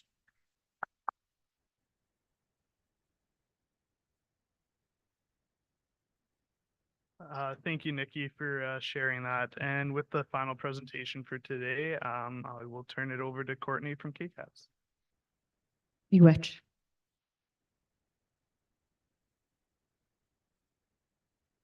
So I am from KCATS, Kikanamega, Kikenjigewin Employment and Training Services, and we serve the Matawa communities, Arrowland First Nation, Constance Lake, Iabamatung, Ganugaming, Long Lake 58, Niskandaga, Martin Falls, Nibinamik, and Webquay First Nations. We focus on education and training and closing the gap. One of our main programs is the ISETS program, the Indigenous Skills and Employment Training Strategy. This program implements targeted wage subsidies to encourage employers to hire individuals facing employment barriers. We work with the communities to create job creation partnerships, to provide work experience. We offer wraparound supports and services for career planning and skills development within the trades. And our partnerships with ministry, employers, and communities. We're always looking to build and maintain. And then we have a strong focus finding higher quality, better paying jobs for our community members. Some upcoming things we're working on. We're always working with our employment community coordinators in the communities. They're KCATS employees that are on the ground. We have some upcoming heavy equipment operator training that we're looking to use the equipment in the community, and then we would rather pay for a trainer or provide a trainer and just build that capacity right in the community with what's already there. Same with carpentry training. We have some upcoming projects where we're attaching apprenticeship positions to current housing projects going on. I think that's often we're making it more complicated than it needs to be. The communities have work going on in them, and by just attaching apprenticeship and the skilled trades to them, it's a simple solution. Yes.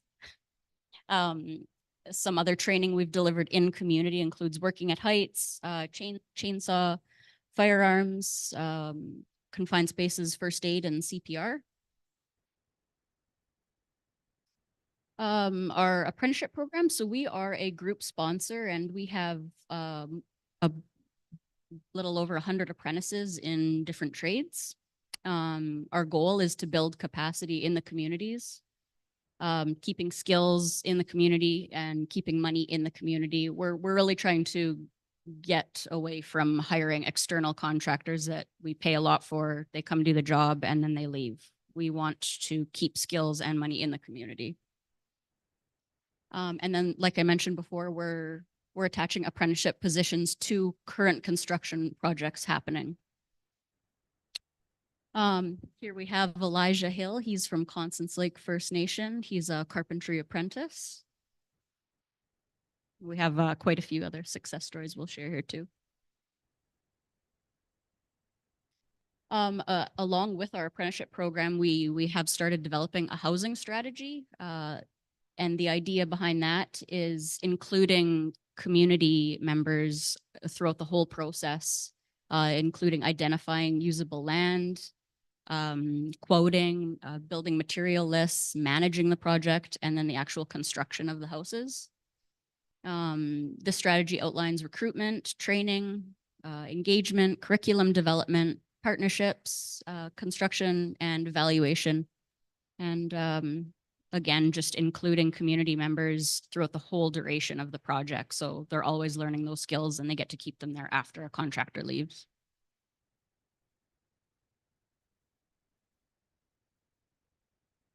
TDA status, so that is a training delivery agent status. KKITS is a TDA for the Native Residential Construction Worker Program. And also recently we got TDA status for carpentry. And that allows us to deliver the in-class technical training that you would go to a college or a union for directly in the Matawa communities. All of our curriculums and upcoming programming are designed to promote both personal and communal well-being teachings. The curriculum emphasizes not only technical skills, but incorporates elements that contribute to the overall health and harmony of individuals and the community. We try to build our curriculums around community events going on, so the trainees can partake in that. And yeah, we like to add about a 2 to 4 week extra teachings on top of the curriculum. Accessing our training and services, so Matawa membership, you can rather reach out to KKET's employment community coordinators directly in the communities, at the band offices or through the KKET's website. You can call KKET's. You can fill out the application form right online, and you can always ask one of us if you see us around. These are a few success stories. We have Jody Rabus as well. She's an electrical apprentice who we had registered as an apprentice after she did her work with Oshki there. Danik Sylvain, he's from Aroland First Nation, a parts technician. Sherman Padabon, carpentry apprentice from Long Lake 58. Nathan Shaganash, he's a heavy duty mechanic apprentice from Ganugaming. And they're all at different levels in their apprenticeships.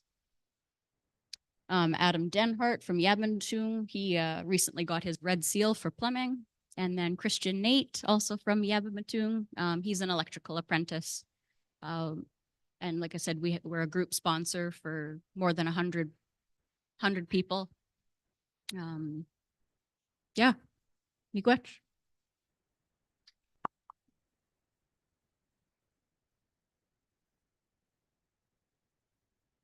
Thank you, Courtney, for sharing what KCATS has been doing. So we do have a bit of time for questions. I don't know if there are any questions from anybody in the room. If not, I do have some that I can ask the panelists, but I'll give a moment to see if anybody has any questions.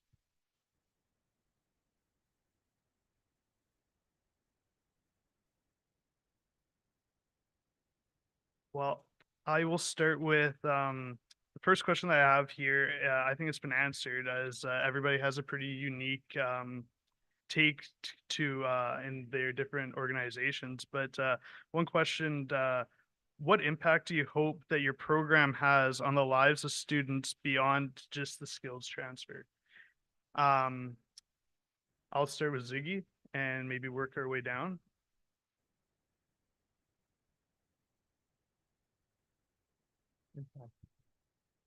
Skills transfer. So beyond just the skills aspect, what impact does your program have on students' lives beyond that? Okay, like I said, we service 25 First Nations communities, and we work with the chief and councils every year. We have an annual general assembly with our 25 chiefs, and they give us direction on what kind of training they anticipate for their community members. And they include, of course, youth, disabled people, and just people, that are looking for advancement in their careers and their, job opportunities. And also we do career fairs. We usually hold an annual career fair in Sioux North High School. There's 500 students in that high school, and we invite students from Dryden High School, Pelican Falls First Nation High School, and the Sioux Mountain Public School. And we usually invite special speakers to come and speak to the youth. At our last career fair, we had Jamie McMillan speak to the student bodies, and it went really well. We try to introduce young people to the trades. It's our way of trying to attract young people to come into the trades. And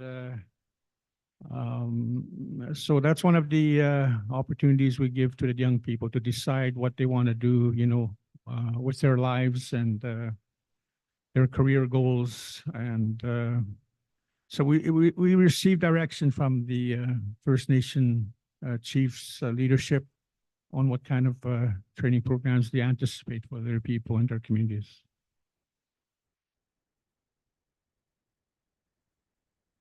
Yeah, for sure. What impacts do you hope that your program has on the lives of students beyond the skills transfer?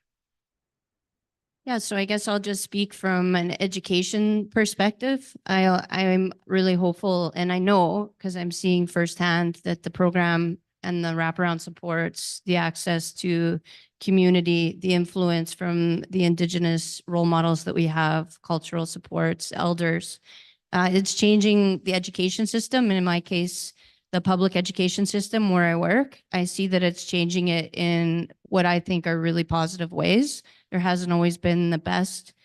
The school system in a lot of ways has really failed a lot of the youth that I think that we serve.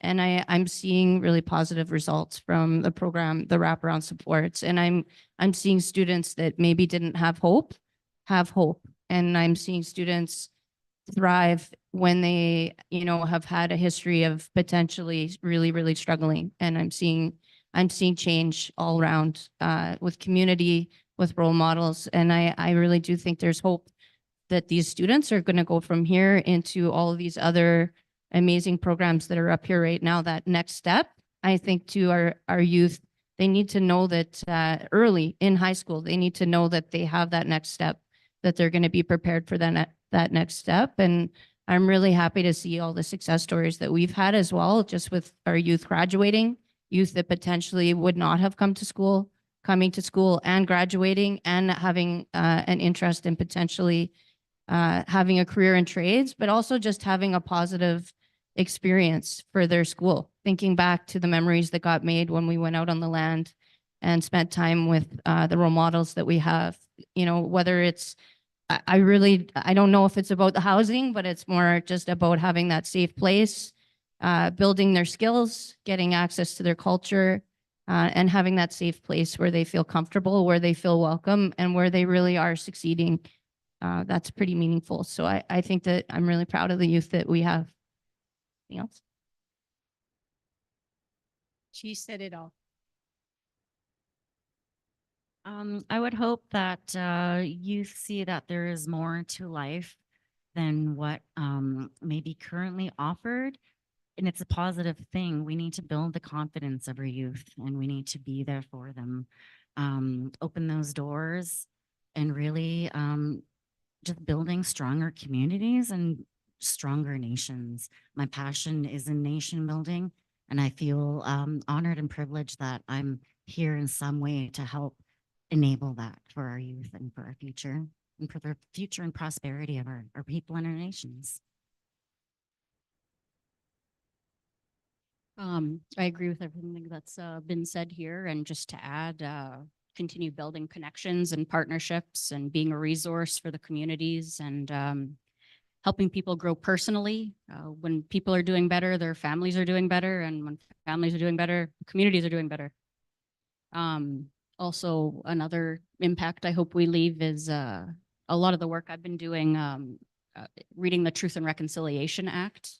And there's a lot of calls to action for education and child welfare, just continuing to have tangible action come from those things by pursuing like education directly in the communities. I think that's really important.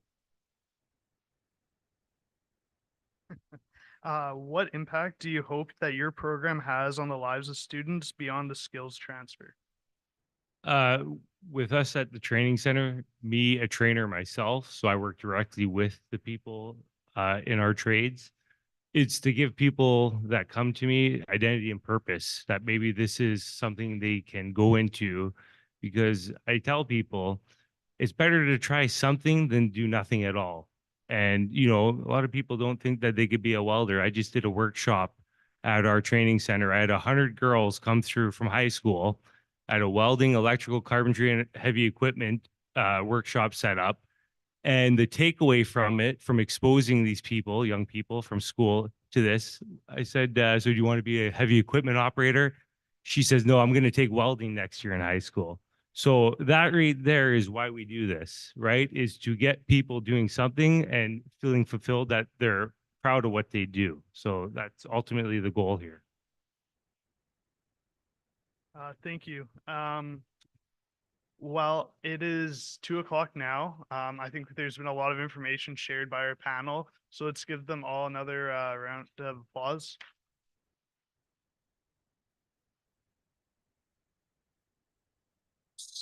So we do have our health break now, followed by our final breakout session. Similar to yesterday, the room that you're going into will be on your name tag. Those that were supposed to be in ballroom 2 and 3, you'll now be next door in ballroom 1. If anybody would like to fill out the naming of the different designs that we were hoping to do earlier, we didn't get very many, so please feel free to fill out your cards. But other than that, thanks again to everybody. It's much appreciated.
Good afternoon, everyone.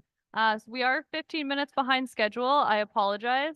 We still have one group who's just working away and conversation is flowing. So I don't really want to interrupt them yet, but we're going to rally them in the next couple minutes and get them back in here.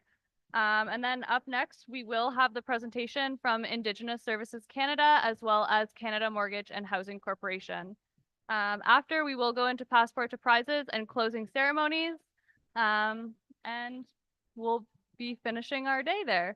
So I'm just going to go wrap up the other group and we'll get started in a couple minutes.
Okay, I'm back. I've been told the other group has broken, broke, has finished for the afternoon.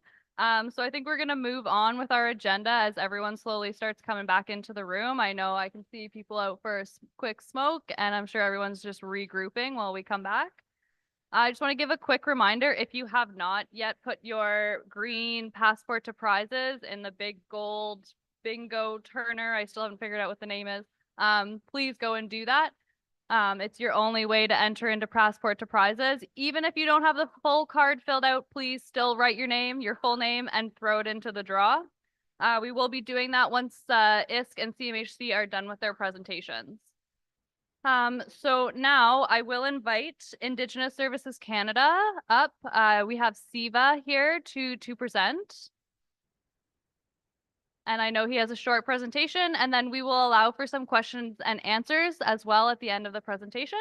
Once Siva is done, we will then have Canada Mortgage and Housing Corporation. We have Brad here with us to provide his presentation. So I will turn things over to Siva. Thank you, Siva.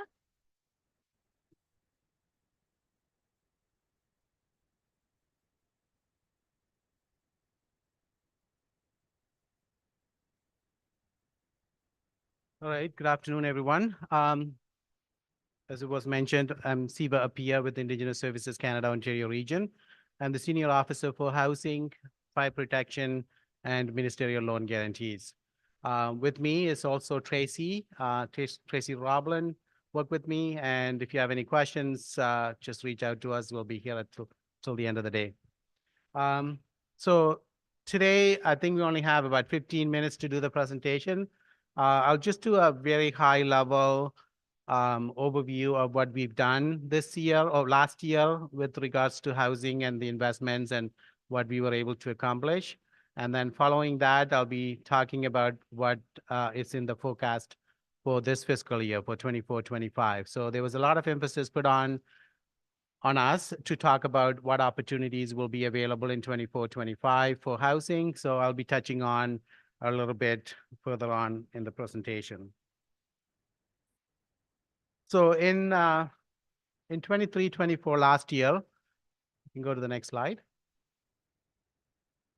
We've done quite a bit of funding for housing through Indigenous Services Canada, one of which was the immediate needs. The immediate needs funding was for constructing new homes, renovating existing homes, and also to service lots for future construction and pre-construction activities. We also did some housing management subsidy.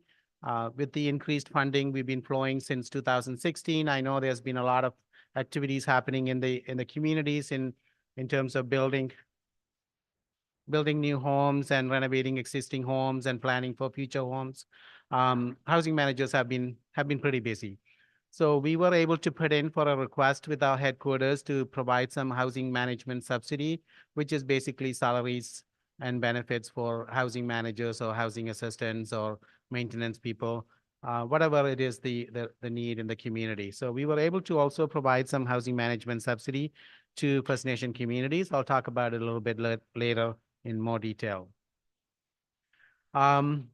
The other thing we are talking about is the subdivisions. It was talked about earlier, there's not enough lots to build.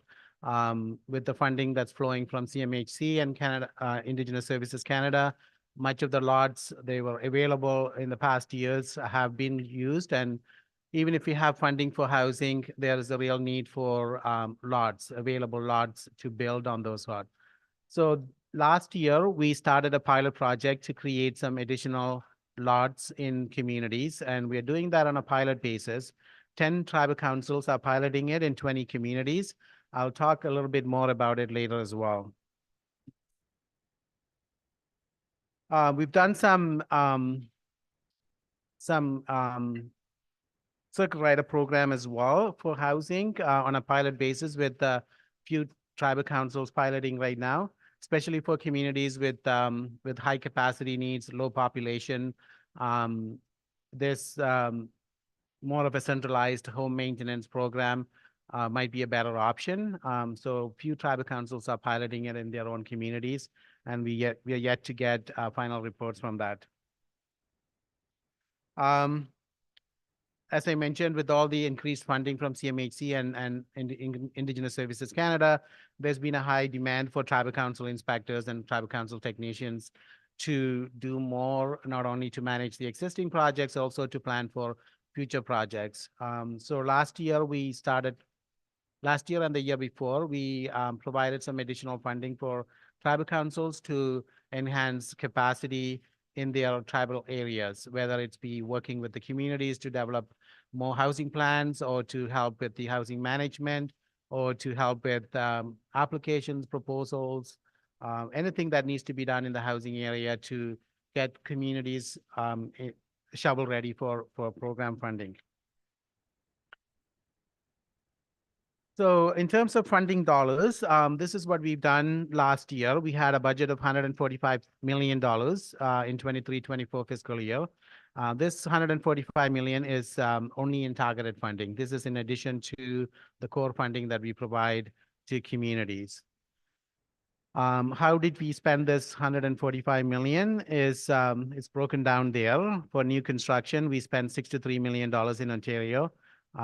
Approximately about 183 new units being funded. I also provided a breakdown of what does that mean for NAN communities. So on to the right, you will see how many of those 183 units fall under NAN territory, which is about 110 of the new units fall under the NAN territory with a budget of about $42 million. Renovations, we were able to fund about 352 renovations at a cost of $13.8 million. That's in the province of Ontario. And that meant about 173 renovations in the NAN territory at an approximate budget of $4.5 million. Lot servicing and pre-construction is intended for future construction of homes. So just to prepare the lots for future construction of homes.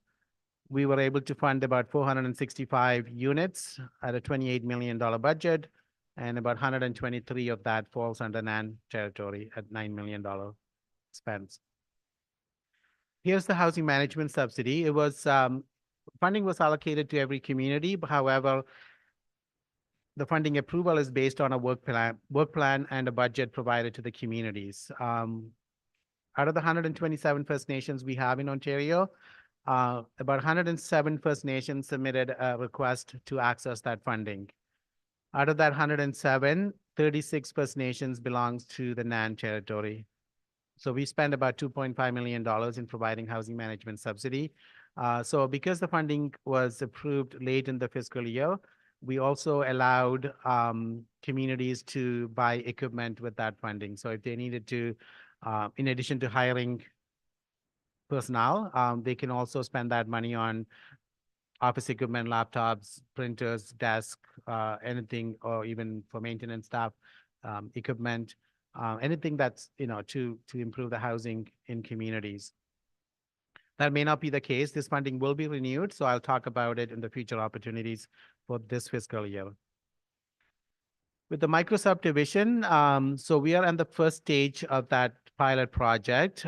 10 tribal councils are funded. Out of that 10, 4 of them fall under the NAN territory, First Nations, about 534,000. It's not a lot of money, but stage 1 is intended to be just a very preliminary study to find out if the communities are interested in such project and what would be the cost of doing the design for stage 2. So stage 2 funding is intended to, so if the community can complete the stage 1 in soon, this fiscal year, we'll be able to enter into a stage 2, which would be more formal study and the design phase. We also funded some capacity projects. About 5 tribal councils are doing capacity projects at a cost of $805,000. And the last one is the First Nation Child and Family Services. So the name might be a bit confusing. This is funding coming from Child and Family Services. However, it is for housing. It's not intended for any wraparound services or anything like that. We spent about $36 million in Ontario, And funding was allocated through formula to the communities, and the chief and council are expected to prioritize that funding for their communities. So the funding can be used for anything related to improving the living conditions for children and their families. So it could be renovations, additions, ramps, anything to improve the living conditions for children.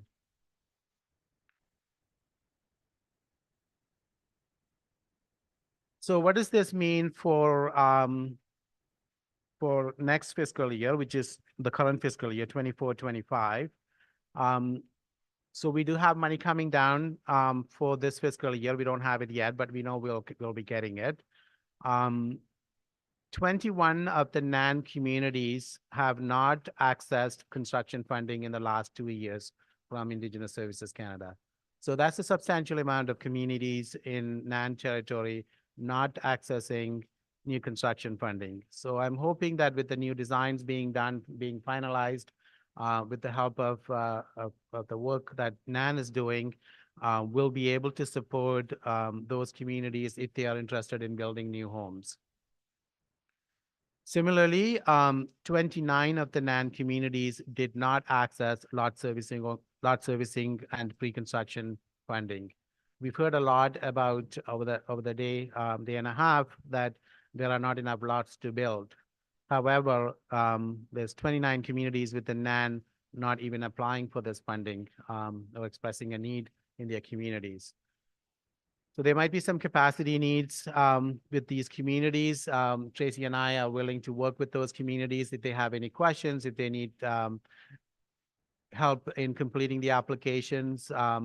And I also talked to Jeff and Nan. They might be able to help with the applications as well. Please do reach out if you haven't received any funding for lot servicing or pre-construction activities in the last 2 years from ISC. Again, 27 NAN communities did not access renovations or additions funding. I'm sure all of you have renovation needs. Funding can be used for any house, any rental home owned by the community, used as a social housing for low-income people. The application is pretty straightforward. All we ask for is a one-page application along with the addresses of the homes and a pre-inspection, which can be done by your tribal council. And about 6 communities did not ask for the housing management subsidy. So again, I'm sure you can use a housing assistant, you can use a maintenance person, you can use a housing manager. If you're interested in hiring somebody in the housing department, this funding is available to assist. So in addition to that, we will also be relaunching the immediate needs program for the communities, even if they have already accessed the funding in the last 2 years. So this will be a repeat of the same project, as long as the projects funded in the past are completed or nearing completion this fiscal year. We will be renewing the housing management subsidy. So the funding for housing management subsidy will be doubled this year. Last year's allocation was based on a 6-month salary. So this year's allocation will be based on a full year salary. So whatever you received last year will be doubled this fiscal year. We'll be doing a call out letter to communities pretty soon, within the next week or two. And we'll be expecting the communities to return the budget and a work plan for accessing that funding. The micro subdivision. So if the communities or the tribal council have completed the stage 1, we'll be able to fund stage 2 this fiscal year. And if they have not accessed the stage 1 funding, they can still access the stage 1 funding this year for the micro subdivision study. The next 3 line items are just for, I guess, to give you a heads up in terms of what additional funding might be coming down to the region. There's been a lot of talk about providing additional technical services support to communities. In Ontario, as I talked about earlier, we provided some additional support for the tribal councils as a one-time subsidy, but this might be extended with the new announcement expected pretty soon. There's also a plan for creating a national Indigenous housing center for Indigenous people living urban, rural, and northern areas. So as you may know, in the past, we've only dealt with on-reserve housing programs. With this new announcement, we will be going into some off-reserve programming as well. We don't know all the details as yet. That's yet to come, but I know it's coming. It's not going to be a very large funding in the first year, but the commitment is going to be for multi-year.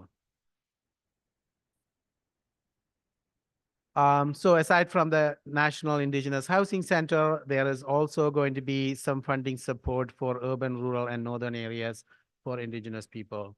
What that would look like, who will get that funding, none of that is really determined yet.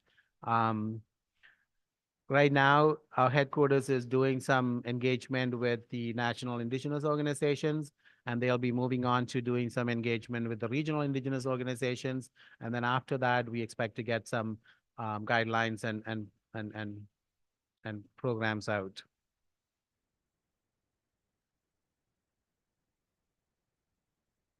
So with the amount of programming we are doing since 2016, here are some of the common challenges we are experiencing with the programs in on-reserve programming. Number one, project delays. We know COVID has come and gone, and we still have a lot of projects delayed because of the COVID delays, shortage of contractors, supply chain issues, inspections, various regions. We do have a lot of projects that are being delayed. And that is a concern because for communities to access new funding, one of the assessments that we do is to look at previous year fundings and whether they've been completed or not. Resulting from the project delays, also overdue reporting also halting funds. We have project funding being halted because of reporting. Project shovel readiness. I kind of gone through how many communities did not access the funding, even though it's available to them. That could partially be also because of shovel readiness. All of the funding that we provide, you pretty much have to be shovel ready to build. And communities who are applying, we do turn back a number of applications because of shovel readiness is not demonstrated in the application. There's that long-term plan is also missing. Communities not knowing where they're going to build, what they're going to build, what the cost would be. I think it would be good to have some of that work done ahead of time so that we can jump into project funding more sooner. Limited infrastructure has always been a problem. I think it's been talked about widely. Access to water, sewer, electrical, roads has been flagged as a challenge. And capacity, we have high turnover of staff, both at the governance level as well as at the administration level. Not to say, Indigenous Services Canada have, we have our own challenges with staff turnover. It's something ongoing. Supply chain and contractor availability, you all know, and the staffing turnover leadership I already talked about. I don't want to take too much of your time. That is our contact information. If you have any questions, we can meet with you virtually, in person, whatever is convenient for you. And we can review your previous year's projects. We can flag any future opportunities for your community at a more community level than, more generic information that I provided today. I don't know if you want to take questions now or you want to okay, so any questions, comments, concerns?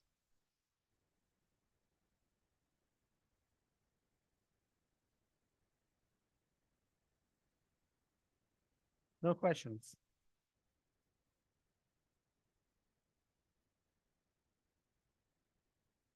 Can you put that presentation back on?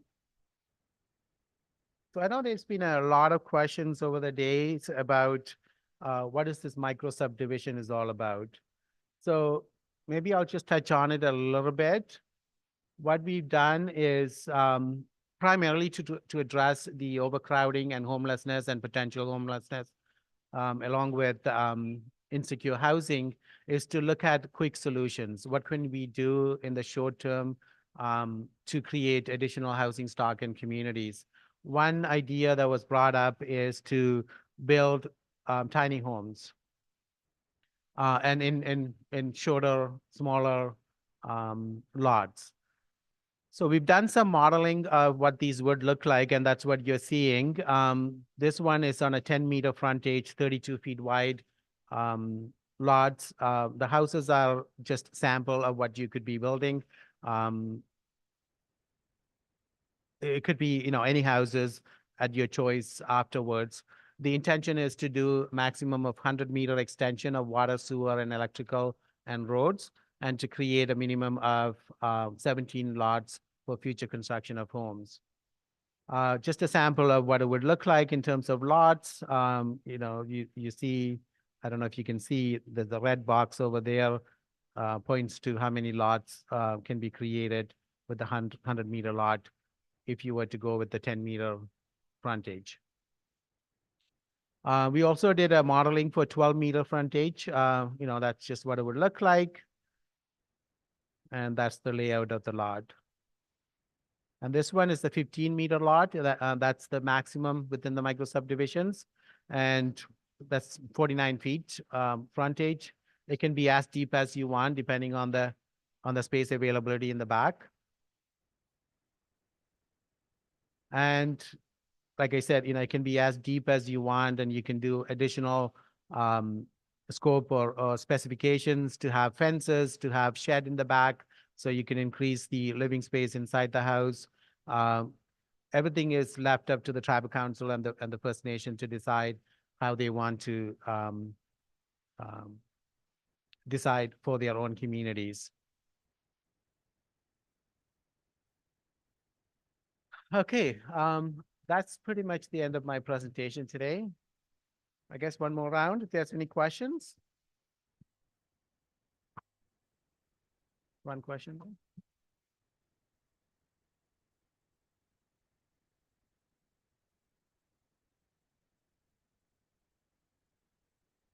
Hello, good afternoon. My name is Ron Miswace. I'm from Edmonton First Nation, Fort Hope. I just wanted to make a comment on your management slide that you showed there. My question is, why do we have to keep applying for a management position every year? We're managers of our housing programs, and we keep going there.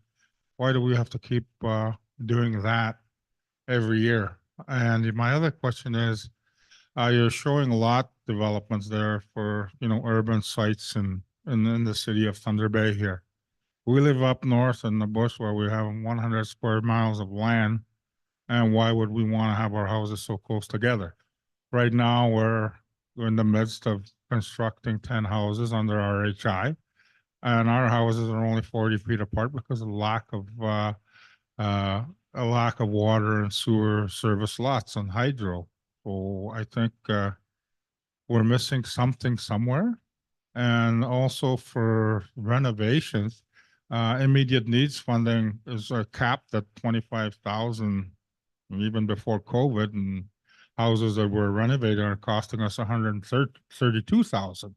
I can provide you the labor costs and the material costs for that, and we're nowhere near funding that's available to us. So is funding going to increase at some time, or is this going to remain capped at that for renovations? Okay, so I think there's like 3 questions. First one is about the management housing subsidy. It is still a targeted funding. Unfortunately, we have to report back to Ottawa as to what was accomplished with the management subsidy. So it is renewable every year until to 26, 27. At the end of that, we have to go back to get more program authority if you wanted to renew it. So the only way to do that is by reporting back on progress made with that funding. So that's why we need to have that simple work plan returned to us, and also to identify if the community actually needs management subsidy for their housing operation. We did have, believe it or not, few communities said, no, we are fine. We don't need any additional people. They didn't access that funding. So it will only go to communities where there is need identified, and we do have to report back on what was accomplished with that funding. We're not really asking for a full application. It's just a renewal of the work plan. So if you were to say, you know what, we are hiring a housing assistant, here's the cost, here's the budget, that would be sufficient enough. Your other question was about the size of the lots. So our traditional lot servicing still remains the same. You can access for up to 20 lots. And the cost would be depending on where it's located. So the further north that you are in, the more funding is available for the lots. The subdivision one is, like I said earlier, is to address the homelessness in communities where there is limited infrastructure. So if there is not enough lots to service with water, sewer, electrical, and roads, and to bring, like, for example, if you did a 40-meter lot, you know, which is more of a traditional lot for communities, you can only build 4 homes with 100-meter extension.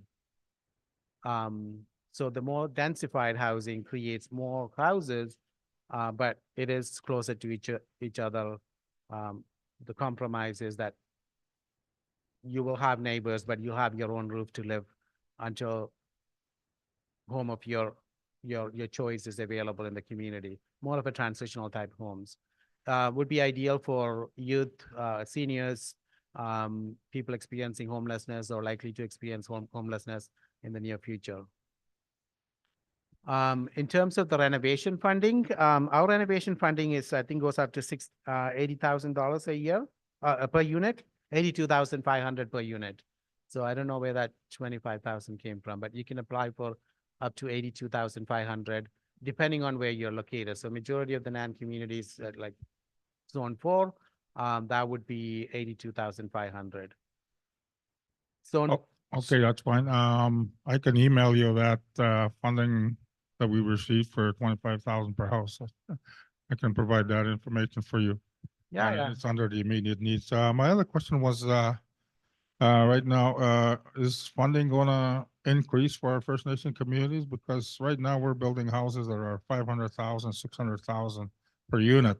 And a lot of those costs went up because of post-COVID, and nothing's happened for us in the communities. We're always subsidizing from our minor capital or from our gaming funds to make projects work. And this is funding that we don't have because we have to address our water and sewer issues as well as our power generation systems when we have our own independent power source. And, you know, the list goes on and on. But just wondering if immediate needs funding is going to have an increase. Yeah, in the so years we to will be going into a planning session early May, and we do, you know, intend to increase the funding level for each house in the coming year. Right now, per unit cost is at 437,000 for the Zone 4 remote communities. If you were to increase that to higher amount, we might end up with fewer units in the region. So that's a trade-off that we have to work out. I hear you. The construction cost has gone up, and I do expect an increase in the per unit cost, but I don't think it's going to be a huge increase, just to account for the price and volume increase in the industry. I don't have the 24, 25 numbers yet, but it will be just around that. Yeah, any other questions?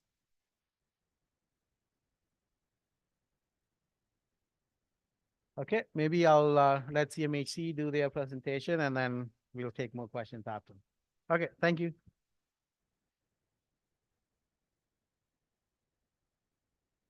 Wonderful. Thank you, Siva. Is this your jacket here? There you go. Okay, thank you, Siva. Now I would like to invite Brad from CMHC to give a short presentation and take some questions and answers as well. Thank you.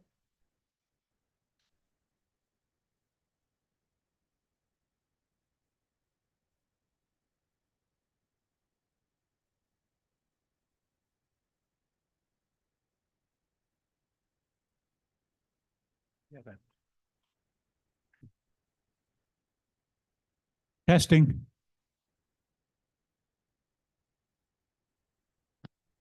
All right, my name is Brad Anderson. I'm with CMHC, Canada Mortgage and Housing. I work out of Thunder Bay.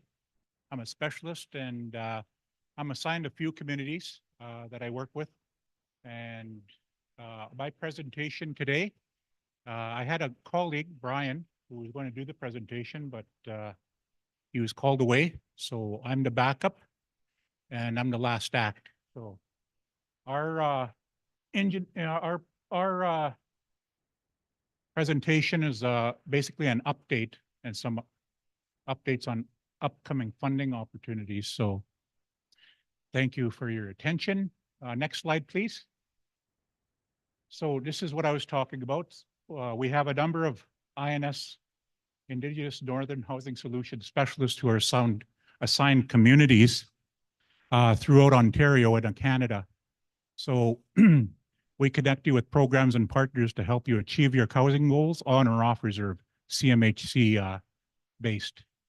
Our specialists are experts in the programs available to support affordable housing. And we recognize the very distinct housing needs of various Indigenous and Northern communities, including First Nations, urban, Indigenous, Inuit, and Métis peoples of Canada. In Ontario, yes, we are Ontario region. Next slide. I'll just cover some high-level things today with our programs. One of the major ones that I think a lot of you took a webinar, I think it was, we provided Canada-wide about the changes we're doing to our RAP program or renovation programs, basically consolidating a lot of line items in the RAP program to simplify access to funding and reduce the administrative burden, or that's the idea. So 7 on-reserve renovation programs were merged into one renovation program called RAP, excluding the shelter component, the SEP program. That still remains separate. Some of the guiding principles remain unchanged. We assist First Nations with major or emergency repairs for the continued health and safety of the occupants, assist with the accessibility modifications and minor adaptations, create space or convert properties, ensure affordability of housing where applicable, and then serve low-income households, seniors, and persons with disabilities. So next slide, please. Why CMHC is making these changes? Well, we're actioning some feedback from previous engagements with First Nation partners. In 2018, 2019, there was a deep dive on First Nation housing on reserve.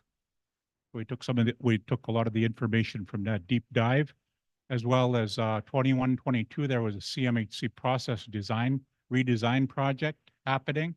And then finally in 22, 23, there was an evaluation of on-reserve renovation programs, ongoing feedback captured by CMHC specialists and surveys that were sent out.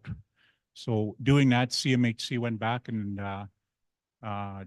made the changes from we are answering the evaluation recommendations. So management came up with a response and action plan, as well as an audit was underway by the Office of the Auditor General to help us along with that, with these changes. Some of the learning lessons from program development was that we took on was the Rapid Housing Initiative. Learned a lot from that program that was delivered. It's closed right now. Maybe there'll be additional dollars, I hope, for that program. We'll see. The co-investment program for repairs, plus a number of communities got the Indigenous government offer for repairs. So, and then immediate needs program. I think Siva mentioned that. So we're learning a lot of lessons from other program developments along the way. Next slide. All this slide out with the old.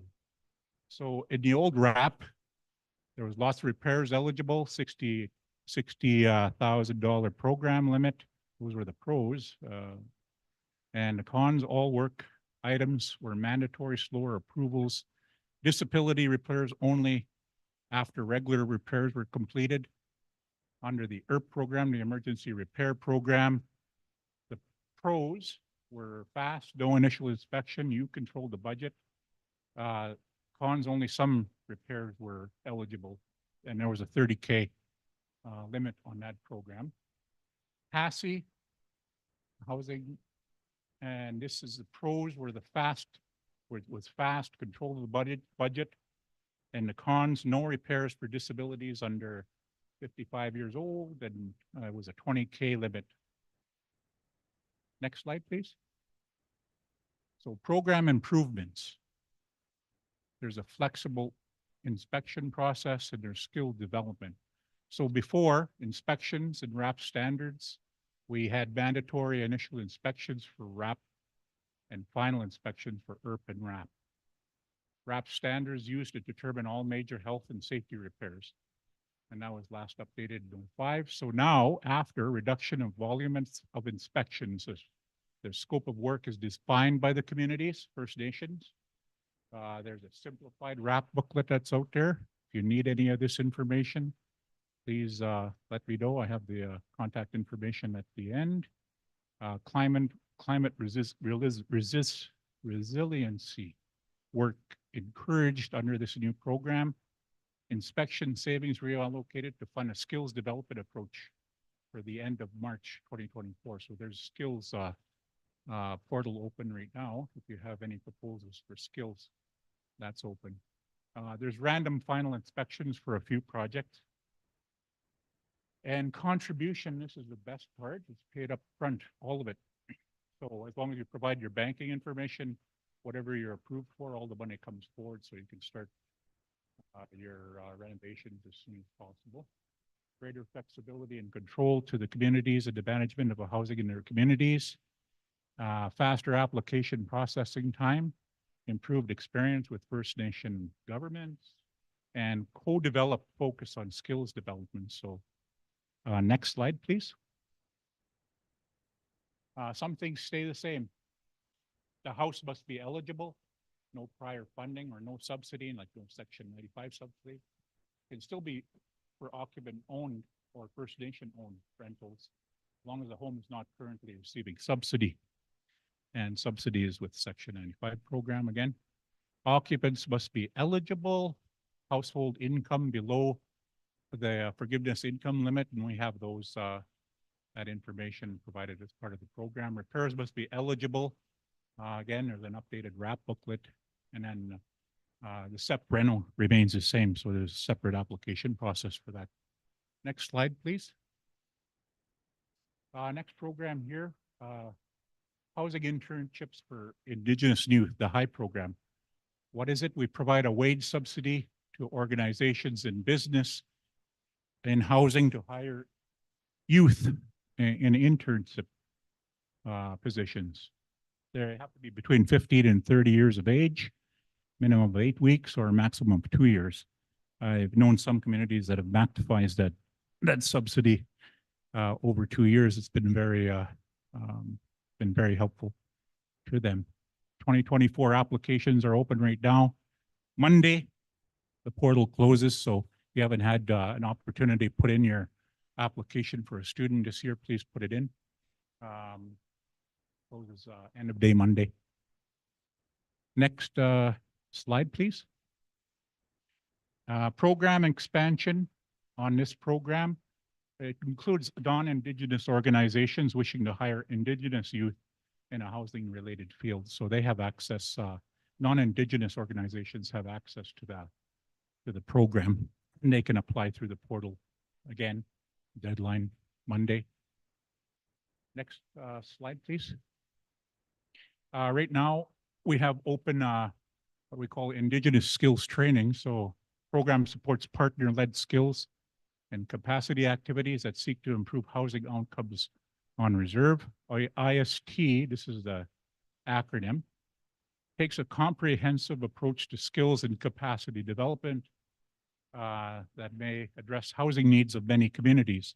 I've heard a lot of comments about training, et cetera. So if you have an idea, this EOI is currently open right now. The deadline is May 11th to submit your proposal for consideration. Then after that, you'll find, hopefully, you'll have a skills training program that you can use in your communities or for a number of your communities if you come together, tribal council level thinking. And the program is delivered across Canada, so as long as the budget's available. Next slide, please. And we have a Section 95 program. I've been meeting pretty well all day on the Section 95 program. You have we're doing an expression of interest right now. It's the on-reserve non-profit housing Section 95 program. And it's available annually to eligible communities. Funding is allocated based on a request. This is the expression of interest. So there is a deadline for that expression of interest later on this month. So if you haven't had an opportunity to submit your expression of interest, please do so as soon as possible if you're interested in that program. Its purpose is to assist First Nation communities in developing affordable rental housing on reserve. And it provides a commitment of guaranteed subsidy lifetime, usually 25 years is the lifetime if you select the 25-year term for the loans, along with the minimum revenue contribution from First Nation supports the construction and operations of the project. So the subsidy along with your MRC are your main revenue components of that program, and it helps you with your operations. Through the program, First Nations can borrow funds from CMHC or your own approved lender for construction, acquisition, rehabilitation of housing or conversion of housing on reserve. Next slide. These are the highlights continued. Under Section 95, the homes are built, administered, and owned by the First Nation. Each project is subject to an operating agreement, which outlines how the building should be operated and maintained, and records how it should be kept for the life of the agreement. Records should be kept for the life of the agreement. When the loan is paid in full, the agreement comes to an end between the First Nation and CMHC. This is where we come in with our partners, Indigenous Services Canada. Most of the loans that we have are, not all of them at this point, are backed by a ministerial loan guarantee. And this would come from ISC. And we work with Siva Sadra and his team with that. And you would work with them as well in seeing if you're eligible for this form of security for any projects as the new Section 95 program process plays out this year. Next slide. It's a little chart here, shows you the funding cycle. So we're in the inspection of interest released. It was released April, beginning of April, and it's open until the 26th of April. We're aiming for allocation letters to go out in early June. And then specialists like myself will work with applicants to prepare for a submission, either portal. And this is, these applications are due August 26th. So the portal will then be closed. Next slide. Eligibility criteria, quick one. I know the day is getting on here. The request for EOI was released April 2nd. Again, just a play on the dates there, April 26th. Please have your applications in. This is sent to everybody, whether you received one of those letters saying that you're eligible or non-eligible, you still consider those, and hopefully you're working with your specialist to address any eligibility items that may have come up. I think one of the biggest ones is audits not being submitted at this point in time, so that that might keep you off the eligibility list. So that's just an example. Everyone will have the opportunity to respond to the EOI, however, so applicants, only the applicants that are eligible will be able to receive an allocation. And this is for the 24-25 cycle. Next slide. So to be considered for the program, you must be eligible for an MLG, ministerial loan guarantee, or we could look at an alternative form of security for this program if you're interested. There is a slide on the alternative forms of security. Your current minimum revenue contribution must be fully funded. This comes from your audits. You cannot have any incomplete Section 95 builds that are older than 24 months, 2 years. You still haven't finished, if it still hasn't finished construction or received final payment, your eligibility might be affected. And of course, this is regarding the audits. Usually, subsidy cannot be suspended if you have current Section 95 programs in operation. Next slide. Okay, these are links to funding programs within our, I'll just keep going here. This is links to programs. Are these presentations going to be on the website, Aaron? Oh, okay. Okay, excellent. Then you have access to these links. So it shows different programs that we have, the RAP program, etc., Section 95. So I'll go to the next slide now. Oh, there you go. Give you your time now. Brian Petrie works out of Thunder Bay. Unfortunately, he couldn't be here today. And myself, and I work with CMHC. And if you have, if you want any information, pick down our email address or give me a call. Thank you so much for your time and patience and understanding and attention. And I'll let you get on with your conference. Much appreciated. Thank you, everybody.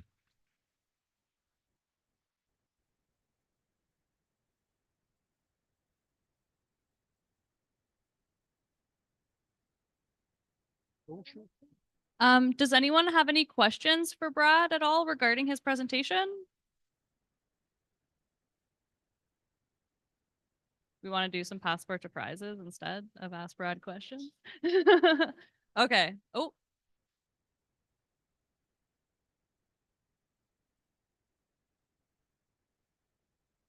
Okay, bonjour. My name is Gary Quizis. I'm from Niskandaga First Nation. And I got a question here regarding the CMHC housing. Regarding the inspection. Okay, does CMHC has ever go to the communities and inspect the buildings they're funding? You know, like I think every community probably experiences all the shortcuts from the contractors, what they have, what they've done to the buildings. So my question is, if there's ever a CMHC person going to the construction site on a community to inspect, you know, how the funding looks like in the building. You know, I think there's a big gap on that because our community, we're experiencing a lot of shortcuts from contractors. Yes, there's funding, but contractors walk away with shortcuts, you know, and without like ISC and CMHC knowing what's going on behind closed doors. after the funding is released. And because we're trying to have a wellness life, everybody. And we're experiencing our housing people that are actually building it, doing a lot of shortcuts. And the span of life of a house is short. You know, that's what I'm trying to get at. So that is my question. Thank you. Miguel.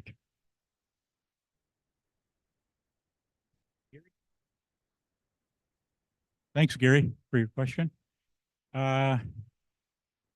Inspections, yeah, they're part of the process when there's construction happening, Gary, with the Section 95 project. There's progress inspections that tell us how much completion a project is done if you're approved for a project. As part of the project and program, we also ask the First Nation who's responsible for hiring the contractors, going through the construction schedule, getting the materials, all of that stuff is in the responsibility of the First Nation. And we also ask the First Nation to provide code compliance certificates. So you'd have to access someone that has certified to do code compliance as the homes go up. Okay, at pre-backfill, pre-drywall, and then the final code compliance. So all of that is included as part of the program. After they're built, there is what I mentioned, physical condition reviews that are, there's just a sample of physical condition reviews that are done every 5 years if you have homes that are built under the Section 95 program. So that's part of the inspection process. If you want more, that would be part of the First Nations responsibility, because there is a process for inspections, and that's basically all it is. That's all we have right now as part of the program design. So progress inspections, you get the plans inspected as well. So those type of things are available during construction mostly. And then you have the physical condition review inspections.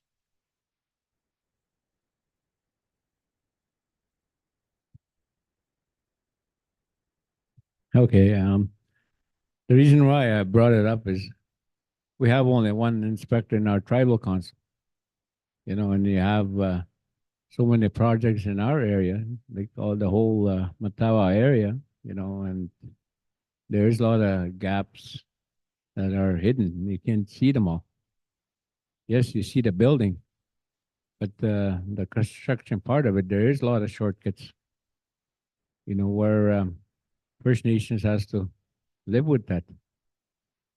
You know, yes, you receive your funding, but I think they should be more look into, you know, not just to release the funding.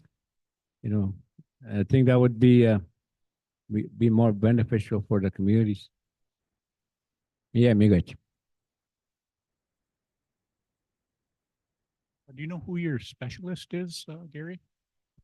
Severe? No, in the specialist with CMHC. Brian? Okay, I'll talk to him about that. Definitely. And I'll let him know. Thank you. Miigwech. Right? Oh, okay. That's a Section 95?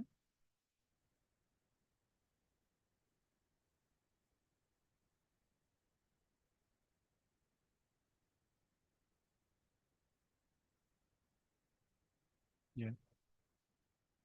Okay. Oh, rapid housing. Okay. Okay. Yeah. Okay. I'll talk to Brian. Thank you, Miigwech. And then we'll have I'll have him look into it. Yeah. Okay. Thank you, Gary.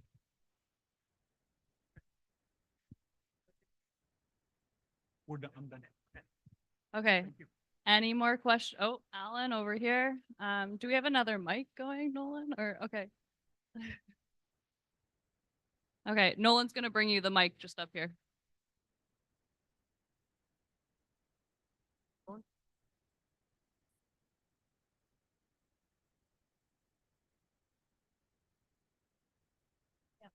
I think so. Okay, okay.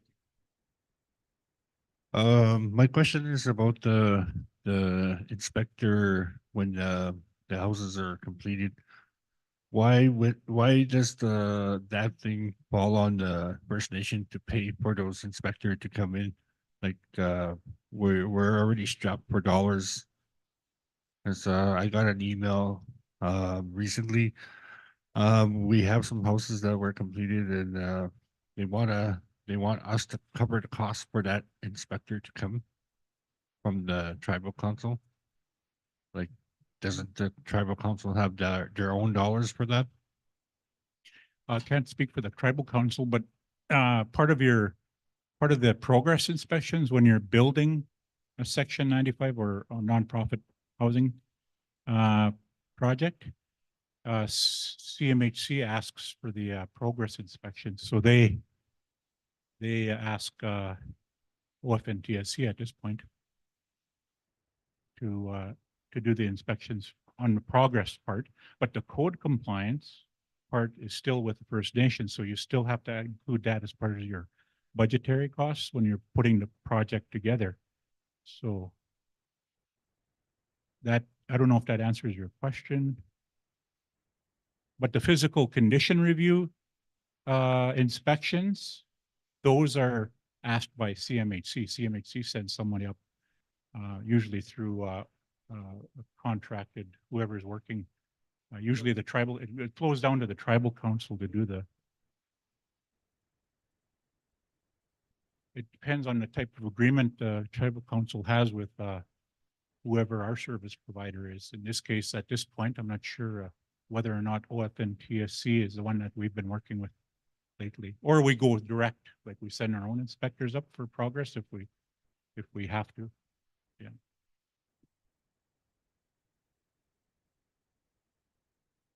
Hi, I have a question for the CMHC housing. I moved into a house about 3 years ago and I finally had an inspector come in my house knocking about October, just recently. Yeah. That I've never had safety inspection passed for the housing that I lived in. I never knew or was aware of it until he came knocking at the house. I'm like, what? I was like, yeah, this house never passed safety inspection. And he's from Mushkegowuk.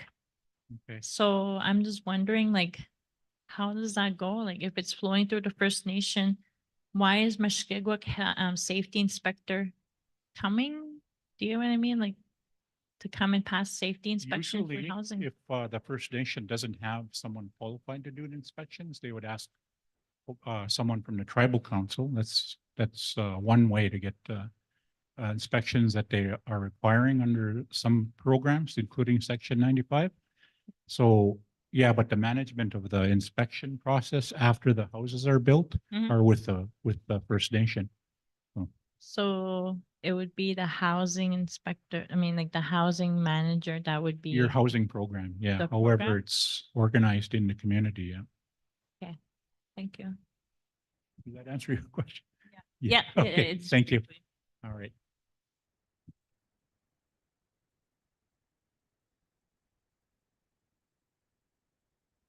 Yeah.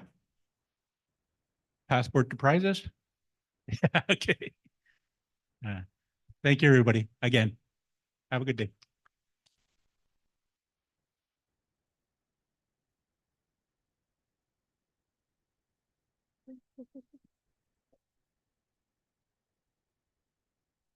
Okay, thank you, Brad. We got some questions answered and we heard from Brad and Siva from ISK and CMHC. So now we are going to move into passport to prizes.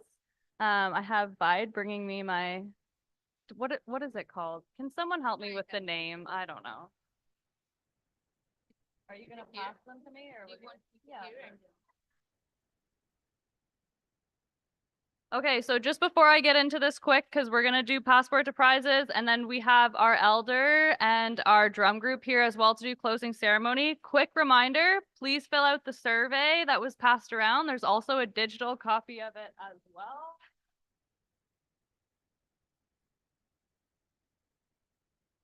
Anyone who has not put their green card in here, please come and put it in now.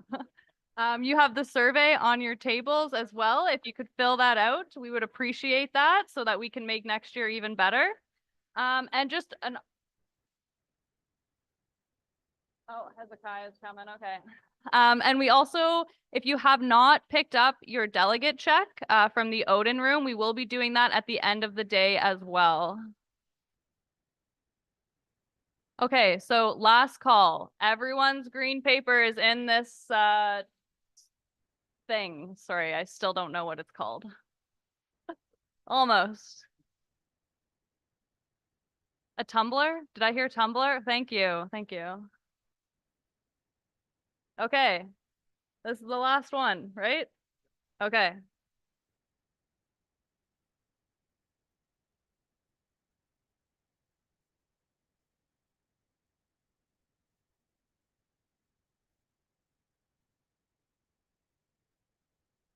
Okay, so my team's gonna come around and hand out some prizes. We're starting small and going to the bigger prizes. So I got my first one, Vanessa Gustafson. Are you in the room? Okay, Kevin.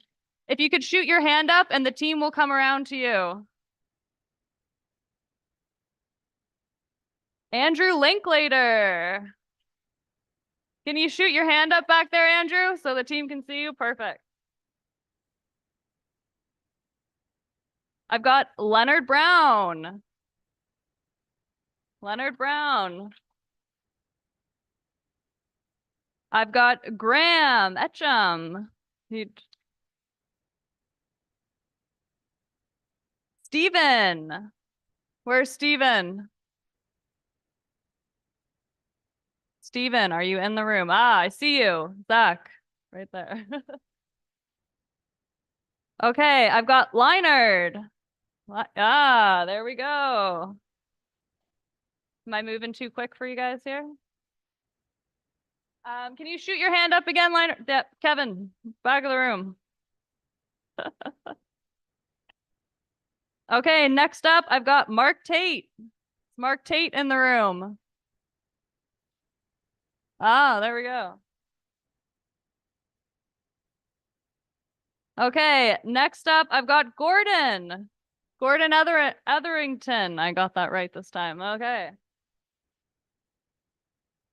Okay, next up, I've got Charlene. Where's Charlene? Oh, sorry. Charlene Atlookin. Sorry, Charlene Massakash. I'm sorry.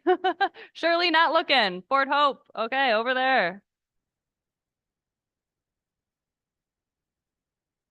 Are we caught up? Okay. Next, I've got Adrian Magiscon. Aha. Okay, next up. Oh no. Oh, Marilyn. Okay, Marilyn, are you in the room? Aha. Okay, this table is cleaning up here. I gotta.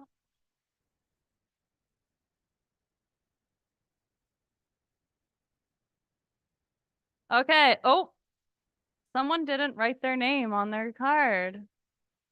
Ah. Again, someone didn't write their name on the card. Okay, here we go. Ah, Stephen Meekus. Stephen Meekus. Are you in the room? Oh, back there. Was that a hand? Did I see a hand?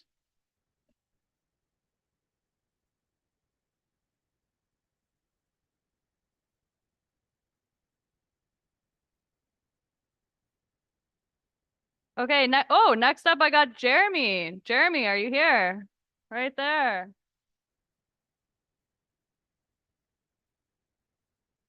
Next up I've got Wesley. Wesley Barkman, are you here? Ah, over there. And I guess I have to make the announcement now. If these are too big for you to travel home with, please let us know and we can help you with shipping. Ah, Marcus Munias. Marcus, are you here? Ah. Okay, next up, I've got John Paul. John Paul Nakoji. Back table, Caitlin. Ah, next up, I've got Janet Fletcher. It's a birthday present, you know. Okay, how many? We still got some here. Oh my gosh. Okay, next up. I swear I've already read this name. Gordon, I already read your name, didn't I? I did. I'm questioning now. Okay, so the next one, Margaret Kiesick. Is Margaret back to the table? Okay, next up I've got Ron. Ron's at this table over here, Caitlin. Ron, can you put your hand up for her? Caitlin, that way.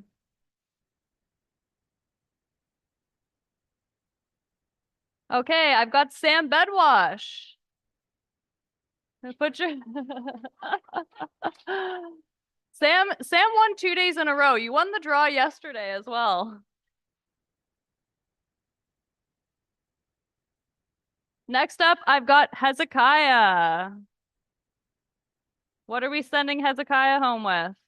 Okay, he's at this table over here. Okay, next up, I've got Wayne. Is Wayne. Ah, there we go.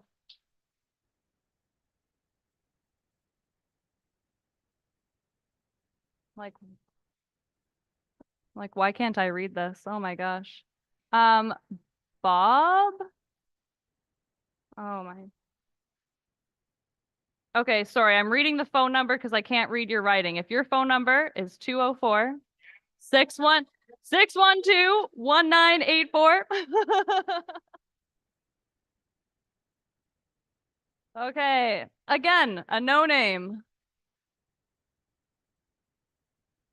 Okay, I've got Kelly. Kelly from Ganoogaming. Where's Kelly? Woo! Okay.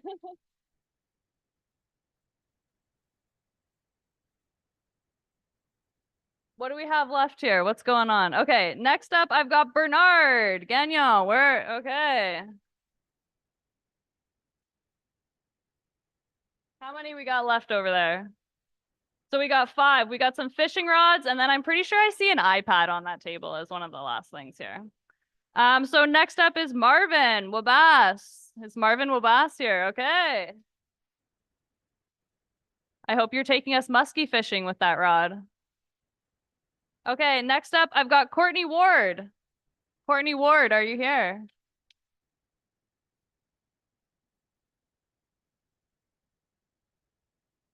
I've got Aaron Quill up next. Aaron Quill, are you here? Ah. Okay, two more. Okay, second last one. Candace Gagnon. Did we call your name already, Candace? No? Oh. Oh yeah, we gave a happy birthday shout out to you, so happy birthday to you. Okay, this is the last one. Harold Meekus. Where's Harold Meekus? Congrats on the iPad.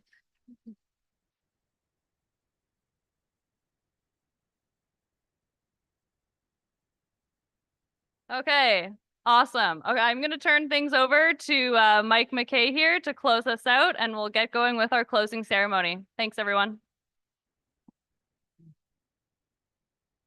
Can I use your notes there, please? Thank you.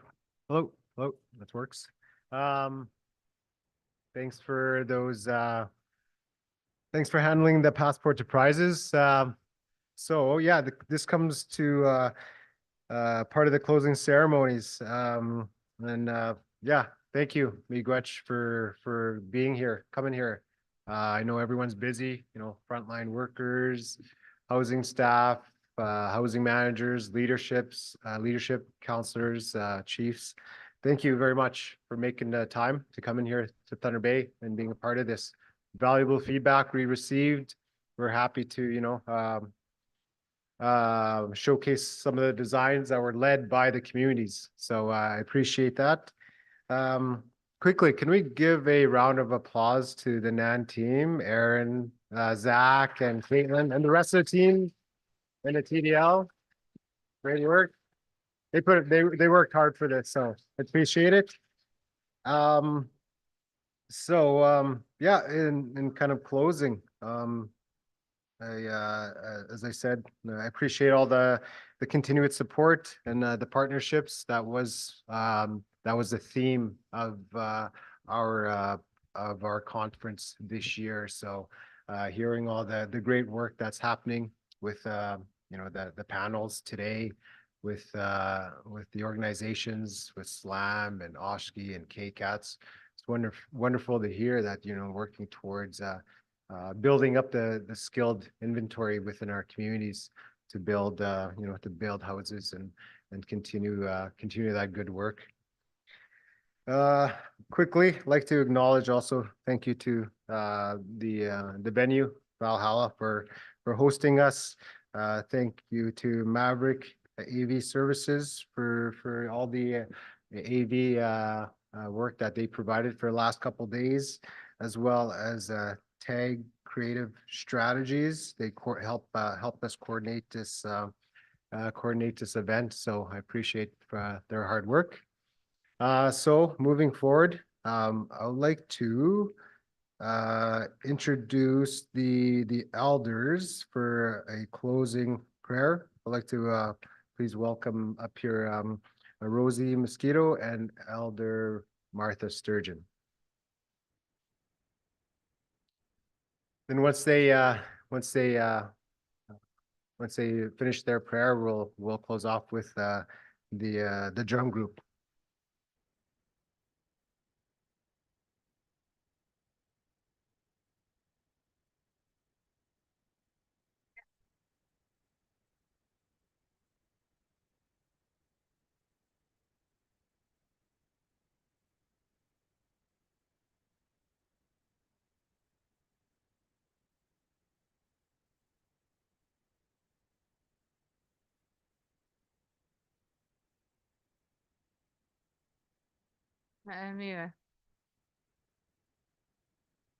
So good afternoon, everyone. Kaknamina Koachim Kunawa. Amiche Kenige Kitian Enanakumian. Akunamina Kana Ishamana Kisto Kwe Mawachidon. And he Nichukishka Wakaki Mawachikoak. Waka Hikewan Kata Shichikatik. I'm gonna get you. Юучмамына капешнанок, капешакануат, танчинок. Веке кананактуат. Тасинакунанака кекунека, капман катамуат, капман катамакуак. So greetings to everyone.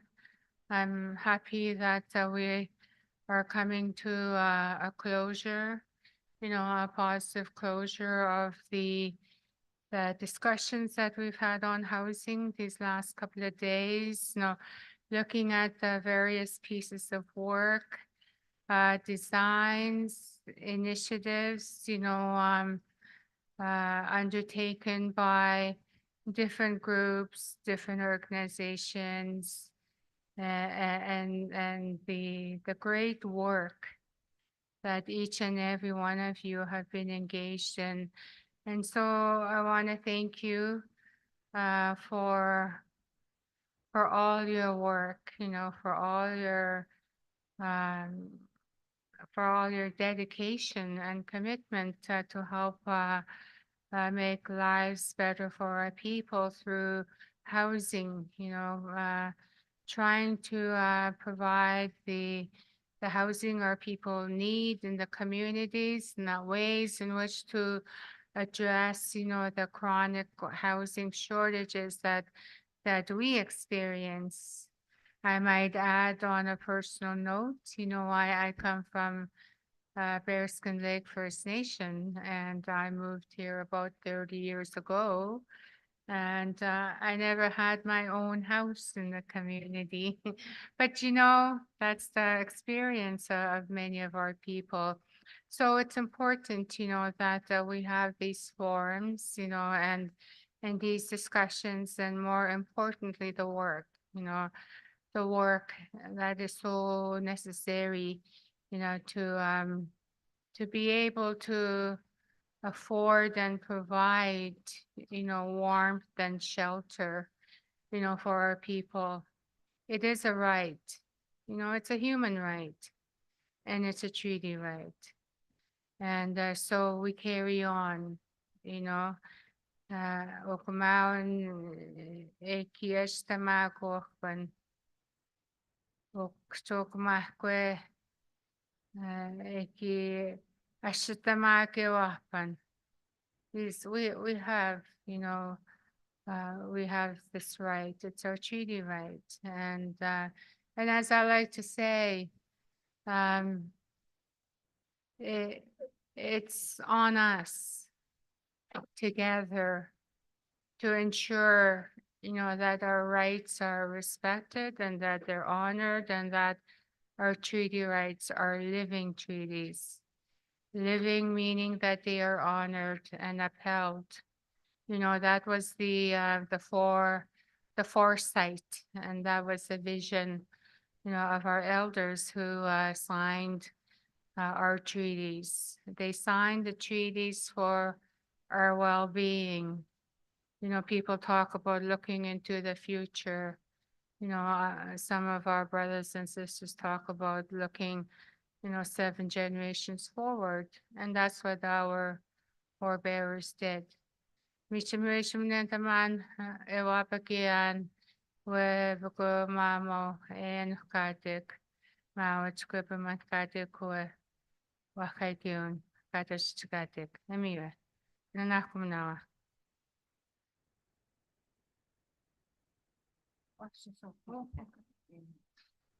All right, it's been nice to be here again. Nananakum kakagwitsum ko amin at bisa.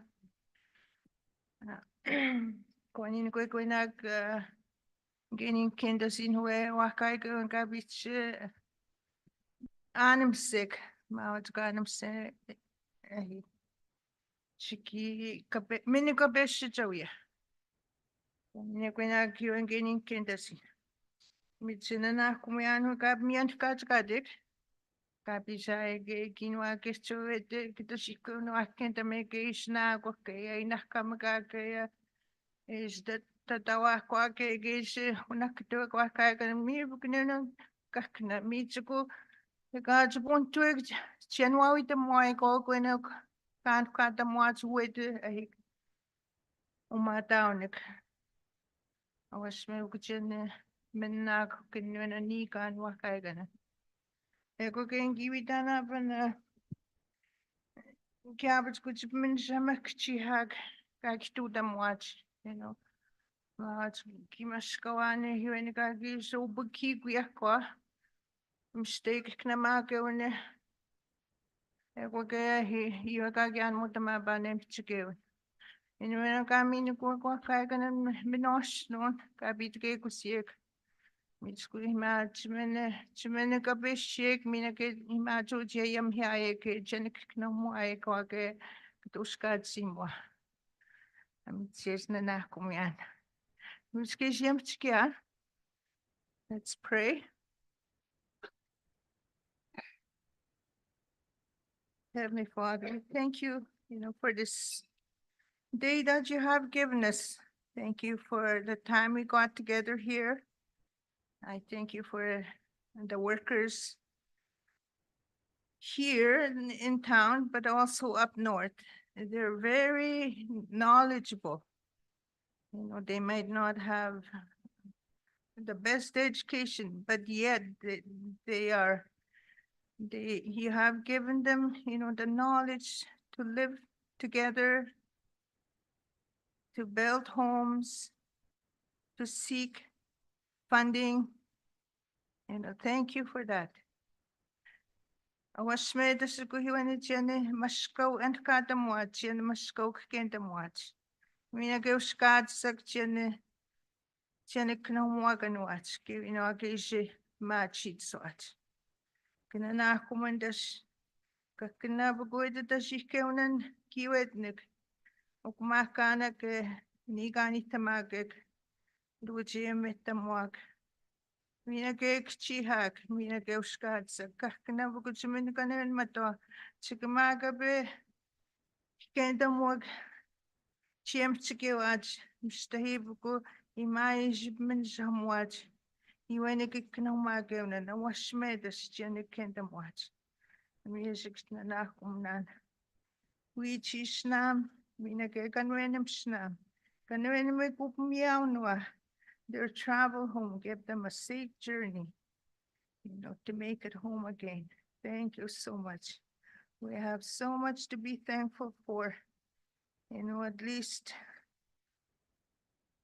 in our daily lives, as you look after us, as you provide things for us to use. Thank you so much. In Jesus' name, Amen. Amen.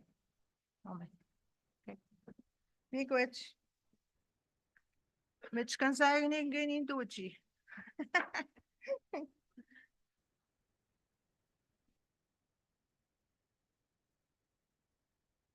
And I'm going thank you for that. Thank you to the elders. Now I'm going to call up the Sisters of Turtle Island Drum Group to close off the conference.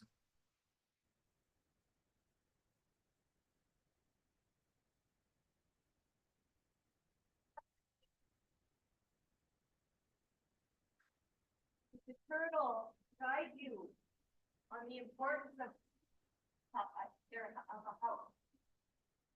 Remember we sang in the turtle song? I was wondering if anybody has been listening and turtle provides some guidance on the importance of housing and what makes a good house. Would be the expert. Carries that house around on his back all the time.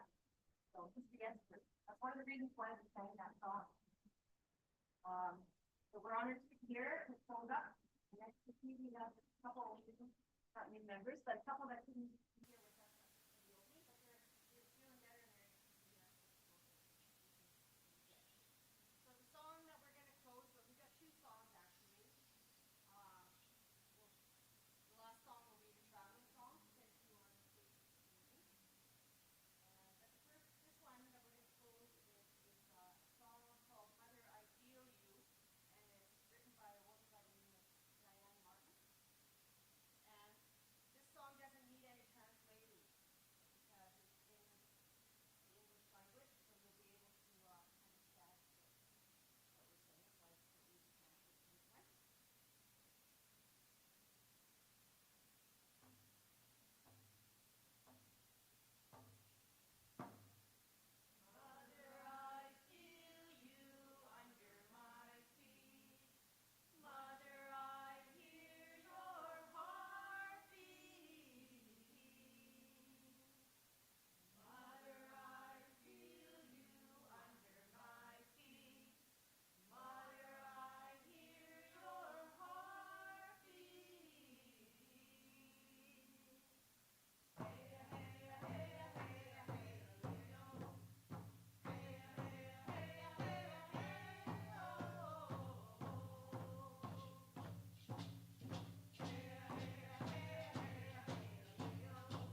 Thank you for closing the ceremony off in a beautiful way.